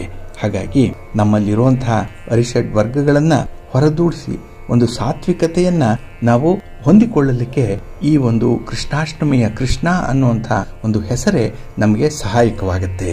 ಹಾಗಾಗಿ ಅಂತಹ ಮಹಾಮಹಿಮನ ಹೆಸರನ್ನ ಈ ದಿನ ಸ್ಮರಣೆ ಮಾಡಿ. ಕೃಷ್ಣ ಅಂದ್ರೆ ಅದೊಂದು ವಿಸ್ಮಯ, ಮನಸ್ಸಿನಲ್ಲಿ ಅದೇನೋ ಒಂದು ಮಾದಕತೆಯನ್ನು ಉಂಟು ಮಾಡುವಂತಹ ವಿಸ್ಮಯ ಅದು. ಕೃಷ್ಣ ಅಂತ ಹೇಳಿದ್ರೆ ಆದ್ಯ ಮಹಸ್ಸು, ಅದು ಮಹಸ್ಸು ಅಂತ ಹೇಳಿದ್ರೆ ತೇಜಸ್ಸು, ಅದು ವಿಶ್ವದ ಮೊಟ್ಟ ಮೊದಲ ಪ್ರಕಾಶ ಇದು, ಅರ್ಥಾತ್ ಮೂಲ ತೇಜಸ್ಸು ಇದು. ಹಾಗಾಗಿ ಈ ಜಗನ್ಮೂಲವಾದಂತಹ ಜ್ಯೋತಿ ಸ್ವರೂಪ ಶ್ರೀಕೃಷ್ಣನದ್ದು. ಹಾಗಾಗಿ ಶ್ರೀಕೃಷ್ಣ ಅಂತ ಹೇಳಿದ್ರೆ ಬೆಳಕು, ಅದುವೇ ಮೈತಾಳಿ ಕೃಷ್ಣಾಕಾರವಾಗಿ ಬಂದಿರುವಂಥದ್ದು. ಹಾಗಾಗಿ ಈ ಪ್ರಪಂಚದಲ್ಲಿ ಅಸ್ತಿತ್ವದಲ್ಲಿರುವಂತಹ ಎಲ್ಲ ತೇಜಸ್ಸುಗಳನ್ನ ಮೀರಿಸುವಂತಹ ಒಂದು ವಿಶೇಷ ಶಕ್ತಿ ಕೃಷ್ಣನಿಗಿದೆ. ಅದೇ ನಮ್ಮ ವಿಸ್ಮಯ, ಅದೇ ನಮಗೆ ಆಪ್ಯಾಯಮಾನವಾಗಿ ಇರುವಂಥದ್ದು. ಇನ್ನು ಮತ್ತೊಂದು ವಿಸ್ಮಯ ಕೂಡ ಇದೆ. ಅದೇನೆಂದ್ರೆ ಮನುಷ್ಯನೋ ದೈವವೋ ಅನ್ನುವಂಥದ್ದನ್ನ ನಿರ್ಧರಿಸಲಿಕ್ಕೆ ಕಷ್ಟವಾಗತ್ತೆ ಶ್ರೀಕೃಷ್ಣನನ್ನ. ಆ ರೀತಿಯಲ್ಲಿ ಮನುಷ್ಯ ರೂಪದಿಂದಲೂ ಕೂಡ ಹೇಗಿರಬೇಕು ಅನ್ನುವಂಥದ್ದನ್ನ, ಹಾಗೆ ಯಾವುದೋ ಒಂದು ಶಕ್ತಿ ಆವಿರ್ಭಾವಿಸಿಕೊಂಡಿರುವಂತಹ ವ್ಯಕ್ತಿ ಯಾವ ರೀತಿಯಲ್ಲಿ ಭಕ್ತರಿಗೆ ಸಹಾಯ ಮಾಡಬಹುದು ಅನ್ನುವಂಥದ್ದನ್ನು ಕೂಡ ಕೃಷ್ಣ ತನ್ನ ಲೀಲೆಯಲ್ಲಿ ತೋರಿಸ್ತಾ ಇದ್ದಾನೆ. ಹಾಗಾಗಿ ಯಾವ ಮನುಷ್ಯ ಕೃಷ್ಣನ ಯಾವ ಆಕಾರವನ್ನ ಬಯಸ್ತಾನೋ ಅದೇ ಆಕಾರ ಅವರಿಗೆ ಪ್ರಾಪ್ತಿಯಾಗತ್ತೆ. ಇದು ಪ್ರಪಂಚದಲ್ಲಿರುವಂತಹ ಒಂದು ಅತ್ಯದ್ಭುತ. ಮಕ್ಕಳಿಗೆ ಮಕ್ಕಳಾಗಿ, ಹಿರಿಯರಿಗೆ ಹಿರಿಯರಾಗಿ, ಸಖನಿಗೆ ಸಖನಾಗಿ, ಹಾಗೆ ತಂದೆ ತಾಯಂದ್ರಿಗೆ ಉತ್ತಮ ಮಗನಾಗಿ, ಮಾರ್ಗದರ್ಶಕನಾಗಿ, ಸಲಹೆಗಾರನಾಗಿ, ಯುದ್ಧ ನಿಪುಣನಾಗಿ, ಯುದ್ಧ ಶಾಸ್ತ್ರಜ್ಞನಾಗಿ ಕೃಷ್ಣ ಕಾಣಿಸ್ಕೊಳ್ಳುವಂಥವನು. ಹಾಗಾಗಿನೇ ಈ ದಿನ ಶರೀರವನ್ನು ಧರಿಸದೇ ಇದ್ರೂ ಕೂಡ ಕೃಷ್ಣ ಅನ್ನುವಂತಹ ಒಂದೇ ಒಂದು ಪದ ನಮ್ಮಲ್ಲಿ ಒಂದು ತೇಜಸ್ಸನ್ನು ತರುತ್ತೆ, ನಮ್ಮಲ್ಲಿ ಒಂದು ಏಕಾಗ್ರತೆಯನ್ನು ತರುತ್ತೆ, ನಮ್ಮಲ್ಲಿ ಏನೋ ಒಂದು ಸಂಚಲನವನ್ನು ಮೂಡಿಸುತ್ತೆ. ಹಾಗಾಗಿನೇ ಈ ಕೃಷ್ಣನ ಲೀಲೆ ಬಹಳ ವಿಶೇಷವಾಗಿರುವಂಥದ್ದು. ಹಾಗೆ ಕೃಷ್ಣನು ಹೇಳಿರುವಂತಹ ಭಗವದ್ಗೀತೆಯ ಕರುಣಾಮೃತ ಸಾರಗಳೇನಿದೆ ಅದು ಇಂದಿಗೂ ಕೂಡ ಜೀವಂತವಾಗಿರುವಂಥದ್ದು, ಇಂದಿಗೂ ಪ್ರಸ್ತುತ ಅದು. ಹಾಗಾಗಿನೇ ಭಗವದ್ಗೀತೆ ಆಗ್ಲಿ, ಮಹಾಭಾರತ ಆಗ್ಲಿ, ರಾಮಾಯಣ ಆಗ್ಲಿ ನಮಗೆ ಔಟ್ಡೇಟೆಡ್ ಅಂತ ಅನ್ಸಲ್ಲ. ಯಾಕೆಂದ್ರೆ ಪ್ರಸ್ತುತದಲ್ಲಿ ನಡೀತಾ ಇರುವಂತಹ ವಿದ್ಯಮಾನಗಳನ್ನ 5,000 ವರ್ಷಗಳ ಹಿಂದೆಯೇ ಕೃಷ್ಣ ನಮಗಾಗಿ ತಿಳಿಸ್ಕೊಟ್ಟಿದ್ದಾನೆ. ಹಾಗಾಗಿ ಅಂತಹ ಕೃಷ್ಣನ ಹೆಸರನ್ನ ಹೇಳಿ, ಕೃಷ್ಣ ಸ್ತೋತ್ರವನ್ನ ಹೇಳ್ಕೊಳ್ಳಿ, ಕೃಷ್ಣನ ದರ್ಶನವನ್ನ ಮಾಡ್ಕೊಳ್ಳಿ. ಈ ದಿನ ಒಳ್ಳೆಯದಾಗತ್ತೆ. ಪ್ರೀತಿಯ ಬಂಧುಗಳೇ, ಇನ್ನು ಮುಂದೆ 12 ರಾಶಿಯವರ ಗೋಚಾರ ಫಲಗಳು ಹೇಗಿವೆ ನೋಡೋಣ ಬನ್ನಿ. ಮೊದಲಿಗೆ ಮೇಷರಾಶಿ. ಮೇಷರಾಶಿಯವರಿಗೆ ಈ ದಿನ ದ್ವಿತೀಯ ಸ್ಥಾನದಲ್ಲಿ ಚಂದ್ರ ಇದ್ದಾನೆ. ಇದು ಧನಸ್ಥಾನ. ಹಾಗಾಗಿನೇ ವ್ಯಾಪಾರ ವ್ಯವಹಾರಗಳಿಂದ ಈ ದಿನ ನಿಮ್ಮ ನಿರೀಕ್ಷಿತ ಮಟ್ಟದಲ್ಲಿ ಒಂದು ಒಳ್ಳೆಯ ಲಾಭ ಅನ್ನುವಂಥದ್ದು ಇರಲ್ಲ, ಸಾಧಾರಣವಾಗಿರುತ್ತೆ. ಆದರೆ ಈ ದಿನ ಆದಾಯಕ್ಕಿಂತ ಖರ್ಚು ಹೆಚ್ಚಾಗುವಂಥ ಬಾಬ್ತುಗಳು ಕೂಡ ಇದೆ. ಯಾರನ್ನೋ ಮೆಚ್ಚಿಸ್ಲಿಕ್ಕಾಗಿ, ಏನೋ ಒಂದು ಹಠ ಸಾಧನೆಗಾಗಿ ಈ ದಿನ ಖರ್ಚನ್ನು ನೀರಿನಂತೆ ಮಾಡುವಂಥದ್ದು ಕೂಡ ಇದೆ. ಹಾಗಾಗಿ ನಿಮ್ಮ ಆದಾಯಕ್ಕೆ ಅನುಗುಣವಾಗಿರುವಂಥ ಖರ್ಚನ್ನು ರೂಢಿಸಿಕೊಳ್ಳುವಂಥದ್ದು ತುಂಬ ಸೂಕ್ತ. ಇನ್ನು ಈ ದಿನ ಕುಟುಂಬ ಸ್ಥಾನದಲ್ಲೇ ಚಂದ್ರ ಇರುವಂಥವನು. 2ನೇ ಮನೆಯನ್ನ ಕುಟುಂಬ ಸ್ಥಾನ ಅಂತ ಕೂಡ ಹೇಳುವಂಥದ್ದಿದೆ. ಆದರೆ ಈ ದಿನ ನಿಮ್ಮ ಕುಟುಂಬದಲ್ಲಿ ನಿಮ್ಮ ಒಂದು ಯೋಜನೆಗಳಿಗೆ ಅಥವಾ ನಿಮ್ಮ ಒಂದು ಕನಸುಗಳಿಗೆ ಈ ದಿನ ಕೆಲವರ ಸಹಕಾರ ಅನ್ನುವಂಥದ್ದು ಇಲ್ಲ, ಕೆಲವರ ನಡತೆ ನಿಮಗೆ ಇಷ್ಟ ಆಗಲ್ಲ. ಹಾಗಾಗಿನೇ ಕುಟುಂಬದಲ್ಲಿರುವಂತಹ ವಿದ್ಯಮಾನಗಳೇ ಈ ದಿನ ನಿಮಗೆ ಬೇಸರವನ್ನು ತರಿಸುತ್ತೆ. ಹಾಗೆ ಈ ಕುಟುಂಬ ಸದಸ್ಯರ ಜೊತೆಯಲ್ಲೂ ಕೂಡ ವಿನಾಕಾರಣವಾಗಿ ವಿವಾದಗಳು ಉಂಟಾಗುವಂಥದ್ದು ಕೂಡ ಇದೆ. ಇನ್ನು ಹಣಕಾಸಿನ ಸಮಸ್ಯೆಗಳು ಈ ದಿನ ಹೊಸ ತಿರುವನ್ನು ಪಡ್ಕೊಳ್ಳುವಂಥದ್ದು, ನೀವು ಅಂದುಕೊಂಡದ್ದಕ್ಕಿಂತ ಬಹಳ ವಿಪರೀತವಾಗಿ ಅಷ್ಟೇ ಪರಿಣಾಮಕಾರಿಯಾದಂಥ ಸಮಸ್ಯೆಗಳು ನಿಮ್ಮ ಮುಂದೆ ಬರುವಂಥ ಸಾಧ್ಯತೆಗಳಿದೆ. ಹಾಗೆ ಈ ದಿನದಲ್ಲಿ ಪ್ರೀತಿ ಪ್ರೇಮದ ವಿಚಾರದಲ್ಲಿ ನಿಮ್ಮ ಅನುಭವ ಸಾಕಷ್ಟು ಈ ದಿನ ನಿಮಗೆ ಒಂದು ಪಾಠವನ್ನು ಕಲಿಸುತ್ತೆ. ಹಾಗೆ ನೀವು ನಿರೀಕ್ಷೆ ಮಾಡಿದರದೇ ಇರುವಂಥ ಒಂದು ವಿದ್ಯಮಾನಗಳು ಕೂಡ ಈ ದಿನ ನಿಮ್ಮ ಪ್ರೇಮದ ಜೀವನದಲ್ಲಿ ನಡೆಯುವಂಥದ್ದು ಇದೆ. ಇನ್ನು ನಿಮ್ಮ ಆಲೋಚನೆಗಳಿಗೆ ಈ ದಿನ ಒಂದು ಲೈಫ್ ಅನ್ನುವಂಥದ್ದು ಇಲ್ಲ, ಅದಕ್ಕೆ ಯಾವುದೇ ಒಂದು ಜೀವಂತಿಕೆ ಅನ್ನುವಂಥದ್ದು ಇಲ್ಲ. ಏಕೆಂದರೆ ನಿಮ್ಮ ಆಲೋಚನೆ, ನಿಮ್ಮ ಮಾತು, ನಿಮ್ಮ ಅಭಿಪ್ರಾಯ ಈ ದಿನ ತೀರಾ ತಾತ್ಕಾಲಿಕವಾಗಿರುವಂಥದ್ದು. ಹಾಗಾಗಿ ನಿಮ್ಮ ಒಂದು ಮಾತಿಗೆ ಬೆಲೆ ಇರಬೇಕು, ಒಂದು ಫೇಸ್ ವ್ಯಾಲ್ಯೂ ಇರಬೇಕು ಅಂತ ಹೇಳಿದ್ರೆ ಶಾಶ್ವತವಾಗಿರುವಂಥ ಕೆಲವು ನಿರ್ಧಾರಗಳನ್ನು ಕೈಗೊಳ್ಳುವಂಥ ಒಂದು ಪ್ರಯತ್ನವನ್ನು ಮಾಡಿ. ಹಾಗೆ ಈ ದಿನ ನಮ್ಮ ಒಂದು ಕೆಲಸ ಕಾರ್ಯಗಳಿಂದ ಬೇರೆಯವರಿಗೆ ತೊಂದರೆ ಆಗಬಾರ್ದು ಅನ್ನುವಂಥ ನಿಟ್ಟಿನಲ್ಲಿ ಕೆಲಸಗಳನ್ನು ಆಯ್ಕೆ ಮಾಡಿಕೊಳ್ಳಿ, ಒಳ್ಳೆಯದಾಗತ್ತೆ. ನಿಮ್ಮ ಮನೆ ದೇವರನ್ನು ಸ್ಮರಣೆ ಮಾಡಿಕೊಳ್ಳಿ, ಶಿವ ಪಾರ್ವತಿಯರ ದರ್ಶನ ಮಾಡಿಕೊಳ್ಳಿ, ಶಿವ ಸ್ತೋತ್ರವನ್ನು ಹೇಳ್ಕೊಳ್ಳಿ. ಈ ದಿನ ಒಳ್ಳೆಯದಾಗುತ್ತೆ. ನಿಮ್ಮ ಅದೃಷ್ಟದ ಬಣ್ಣ ಗುಲಾಬಿ, ಅದೃಷ್ಟದ ದಿಕ್ಕು ಈಶಾನ್ಯ ದಿಕ್ಕು, ಅದೃಷ್ಟ ಸಂಖ್ಯೆ 2. ವೃಷಭರಾಶಿ. ವೃಷಭರಾಶಿಯವರಿಗೆ ಈ ದಿನ ತುಂಬ ಉತ್ಸಾಹದಾಯಕವಾದಂತಹ ದಿನ. ಏನೋ ಫಲಭರಿತವಾಗಿರುವಂಥದ್ದು. ನಿಮ್ಮ ಮಾತು, ನಿಮ್ಮ ನಡತೆ ಈ ದಿನ ನಿಮಗೆ ಸಂತೃಪ್ತಿಯನ್ನು ತರುತ್ತೆ. ಹಾಗೆ ಈ ದಿನ ಕೆಲಸ ಕಾರ್ಯಗಳಲ್ಲೂ ಕೂಡ ಒಳ್ಳೆಯ ನಿಗಾ ಅನ್ನುವಂಥದ್ದು ಇದೆ. ಯಾಕೆ ಅಂತ ಹೇಳಿದ್ರೆ ಕೆಲವು ವಿದ್ಯಮಾನಗಳು, ಕೆಲವು ಚಟುವಟಿಕೆಗಳು, ಕೆಲವು ಬದಲಾವಣೆಗಳು ನಿಮಗೆ ಸಾಕಷ್ಟು ರೀತಿಯಲ್ಲಿ ಮುಂದಿನ ದಾರಿ ಹೇಗಿರಬೇಕು ಅನ್ನುವಂಥ ಪಾಠವನ್ನು ಹೇಳಿಕೊಟ್ಬಿಟ್ಟಿದೆ. ಹಾಗಾಗಿನೇ ಯಾರನ್ನೂ ಅತಿಯಾಗಿ ನಂಬಲ್ಲ, ಯಾರನ್ನೂ ನಂಬದೇ ಇರಲ್ಲ. ಅಂಥ ಒಂದು ಸಹಜ ಸ್ಥಿತಿಯಲ್ಲಿ ಈ ದಿನ ಕೆಲಸಗಳನ್ನು ನಿರ್ವಹಣೆ ಮಾಡ್ತೀರಿ. ಹಾಗೆ ಈ ದಿನ ಬಹಳ ವಿಶೇಷವಾಗಿ ಚಂದ್ರ ನಿಮ್ಮ ರಾಶಿಯಲ್ಲಿರೋದ್ರಿಂದ ಮನಸ್ಸಿಗೆ ಒಂದು ಆನಂದ, ಸಂತೋಷ ಇದೆ. ಹಾಗೆ ನಿಮ್ಮ ಪ್ರೀತಿ ಪಾತ್ರರನ್ನು ಕೂಡ ಈ ದಿನ ತುಂಬ ಚೆನ್ನಾಗಿ ನೀವು ಮಾತಾಡಿಸುವಂಥದ್ದು, ಅವರ ತಪ್ಪುಗಳನ್ನು ಮನ್ನಿಸುವಂಥ ಸಾಧ್ಯತೆಗಳು ಕೂಡ ಇದೆ. ಇನ್ನು ನಿಮ್ಮ ಕೆಲಸದಲ್ಲಿ, ನಿಮ್ಮ ಉದ್ಯೋಗದಲ್ಲಿ ಪ್ರಗತಿಯನ್ನು ಕಾಣುವಂಥ ಸಾಧ್ಯತೆ ಕೂಡ ಇದೆ. ಹಾಗೆ ಈ ದಿನ ನಿಮ್ಮ ಆರೋಗ್ಯದ ಕಡೆ ನಿಮಗಷ್ಟೇ ಅಲ್ಲ, ಕುಟುಂಬದ ಸದಸ್ಯರಿಗೂ ಕೂಡ ಕಾಳಜಿ ಅನ್ನುವಂಥದ್ದು ಇದೆ. ಅದಕ್ಕಾಗಿಯೇ ನಿಮ್ಮ ಆರೋಗ್ಯದ ಬಗ್ಗೆ ಅವರು ಕೂಡ ಪದೇ ಪದೇ ನಿಮಗೆ ಒಂದು ತಿಳುವಳಿಕೆಯನ್ನು ಹೇಳುವಂಥದ್ದು ಕೂಡ ಇರುತ್ತೆ. ಹಾಗೆ ಈ ದಿನ ಮಕ್ಕಳಿಂದ ನೀವು ತುಂಬ ಆನಂದವನ್ನು ಅನುಭವಿಸ್ತೀರಿ. ಒಂದು ಒಳ್ಳೆಯ ಸಿಹಿ ಸುದ್ದಿ ನಿಮಗೆ ಸಿಕ್ಕುವಂಥದ್ದು ಕೂಡ ಇದೆ. ಒಟ್ಟಾರೆ ಈ ದಿನದ ಪ್ರಯತ್ನಗಳೆಲ್ಲವೂ ಕೂಡ ನಿಮ್ಮ ಪರವಾಗಿ ಫಲಿತಾಂಶವನ್ನು ಕೊಡುತ್ತೆ. ಹಾಗೆ ನಿರುದ್ಯೋಗಿಗಳು ಈ ದಿನ ಮಾಡುವಂತಹ ಪ್ರಯತ್ನದಲ್ಲಿ ಯಶಸ್ಸಿದೆ. ನೀವು ಕೈಗೊಳ್ಳುವಂತಹ ಪ್ರಯಾಣದಲ್ಲಿ ನಿಮಗೆ ತುಂಬ ಲಾಭ ಕೂಡ ಇದೆ. ಹಾಗೆ ನಿಮ್ಮ ಕುಟುಂಬದಲ್ಲಿರುವಂತಹ ಸಣ್ಣ ಪುಟ್ಟ ಸಮಸ್ಯೆಗಳನ್ನು ನಿವಾರಣೆ ಮಾಡಿಕೊಳ್ಳಿಕ್ಕೆ ಈ ದಿನ ಬಹಳ ಮುತುವರ್ಜಿಯಿಂದ ಮುಂದುವರಿತೀರಿ. ಇದು ನಿಮ್ಮಲ್ಲಿರುವಂತಹ ಒಂದು ಪ್ಲಸ್ ಪಾಯಿಂಟ್ ಇದು. ಹಾಗೆ ಈ ದಿನದಲ್ಲಿ ಕೆಲವು ಕೆಲಸಗಳು ನಿರಾಶಾದಾಯಕವಾಗಿದ್ರೂ ಬಹಳ ಮಂದಗತಿಯಲ್ಲಿ ನಡೀತಾ ಇದ್ರೂ ಕೂಡ ತಾಳ್ಮೆಯಿಂದ ಅದನ್ನು ಪೂರ್ಣಗೊಳಿಸುವಂಥ ಒಂದು ಅಂತಃಶಕ್ತಿ ಇದೆ, ಆತ್ಮವಿಶ್ವಾಸ ಇದೆ. ಅದನ್ನು ಸ್ವಲ್ಪ ಹೆಚ್ಚು ಮಾಡಿಕೊಳ್ಳಿ, ಒಳ್ಳೆಯದಾಗುತ್ತೆ. ನಿಮ್ಮ ಇಷ್ಟ ದೇವರನ್ನು ಆರಾಧನೆ ಮಾಡ್ತಾ ಇರಿ. ಹಾಗೆ ಈ ದಿನ ಲಕ್ಷ್ಮೀ ವೆಂಕಟೇಶ್ವರ ಸ್ವಾಮಿಯ ದರ್ಶನ ಮಾಡ್ಕೊಳ್ಳಿ, ಒಳ್ಳೆಯದಾಗುತ್ತೆ. ನಿಮ್ಮ ಅದೃಷ್ಟದ ಬಣ್ಣ ಬಿಳುಪು, ಅದೃಷ್ಟದ ದಿಕ್ಕು ಈಶಾನ್ಯ ದಿಕ್ಕು, ಅದೃಷ್ಟ ಸಂಖ್ಯೆ 1. ಮಿಥುನ ರಾಶಿ. ಮಿಥುನ ರಾಶಿಯವರಿಗೆ ಈ ದಿನ 12ರ ಸ್ಥಾನದಲ್ಲಿ ಚಂದ್ರ ಇರುವಂತಹ ದಿನ. ಹಾಗಾಗಿನೇ ಚಂದ್ರನಿಂದ ಈ ದಿನ ನಿಮಗೆ ಮಿಶ್ರ ಫಲಗಳಿರುತ್ತೆ. ಜೊತೆಗೆ ಸ್ವಲ್ಪ ಮಾನಸಿಕವಾಗಿ ಒತ್ತಡಗಳು ಕೂಡ ಇರುವಂಥದ್ದು. ನೀವೇ ಮಾಡಿಲ್ಲ ತಪ್ಪು, ಆದರೂ ನಿಮ್ಮ ಮೇಲೆ ಅಪವಾದ. ಹಾಗೆ ನೀವು ಯಾವುದೇ ಒಂದು ಲಾಭವನ್ನು ಗಳಿಸಿಲ್ಲ, ಆದರೂ ಕೂಡ ಲಾಭ ಗಳಿಸಿದ್ದಾರೆ ಅನ್ನುವಂಥ ಒಂದು ಪಟ್ಟ. ಹಾಗಾಗಿ ಈ ದಿನ ಬೇರೆಯವರ ಮಾತಿಗೆ ಈ ಮನಸ್ಸು ಅನ್ನುವಂಥದ್ದು ವಿಚಲಿತವಾಗಿಬಿಡುತ್ತೆ. ಹಾಗೆ ಬೇರೆಯವರ ಮಾತನ್ನು ಕೂಡ ಕೇಳಿಸ್ಕೊಳ್ಳಿಕ್ಕಾಗಲ್ಲ ಅಂಥ ಒಂದು ಸಂದಿಗ್ಧ ಸ್ಥಿತಿಯಲ್ಲಿ ಈ ದಿನ ಇರ್ತೀರಿ. ಇನ್ನು ವ್ಯಾಪಾರ ವ್ಯವಹಾರಗಳು ಅಷ್ಟೊಂದು ಸುಗಮವಾಗಿ ನಡೆಯಲ್ಲ. ಏನೋ ಒಂದು ಅಡೆತಡೆಗಳು ಇರುವಂಥದ್ದು, ಮನಸ್ಸಿಗೆ ಸಮಾಧಾನ ಅನ್ನುವಂಥದ್ದು ಇಲ್ಲ. ಹಾಗಾಗಿ ಇರುವುದೆಲ್ಲವ ಬಿಟ್ಟು ಇರೋದರೆಡೆಗೆ ತುಡಿಯುವುದೇ ಜೀವನ ಅನ್ನುವಂಥ ರೀತಿಯಲ್ಲಿ ಭಗವಂತ ಕೊಟ್ಟಿರುವಂಥದ್ದನ್ನು ಬಿಟ್ಟು ಬೇರೆ ಏನೋ ಸಾಧನೆ ಮಾಡಿದ್ರೆ ಅನುಕೂಲ ಆಗುತ್ತೆ, ಅವಕಾಶಗಳಿದೆ ಅನ್ನುವಂಥ ನಿಟ್ಟಿನಲ್ಲಿ ಇರ್ತೀರಿ. ಆದರೆ ಈ ಮುಂದಿನ ಭವಿಷ್ಯದ ಬಗ್ಗೆ ಹೇಳಲಿಕ್ಕಾಗಲಿ ನಿಮ್ಮ ಪ್ರಯತ್ನಕ್ಕಾಗಲಿ ಭಗವಂತ ಮಾತ್ರ ಸಾಕ್ಷಿಯಾಗಿ ನಿಲ್ಲುವಂಥವನು. ಹಾಗೆ ಈ ದಿನದ ವಿದ್ಯಮಾನಗಳೇನಿದೆ ಅದು ಸ್ವಲ್ಪ ವಿವಾದಕ್ಕೆ ಎಡೆ ಮಾಡಿಕೊಡುವಂಥ ಸಾಧ್ಯತೆಗಳು ಕೂಡ ಇದೆ.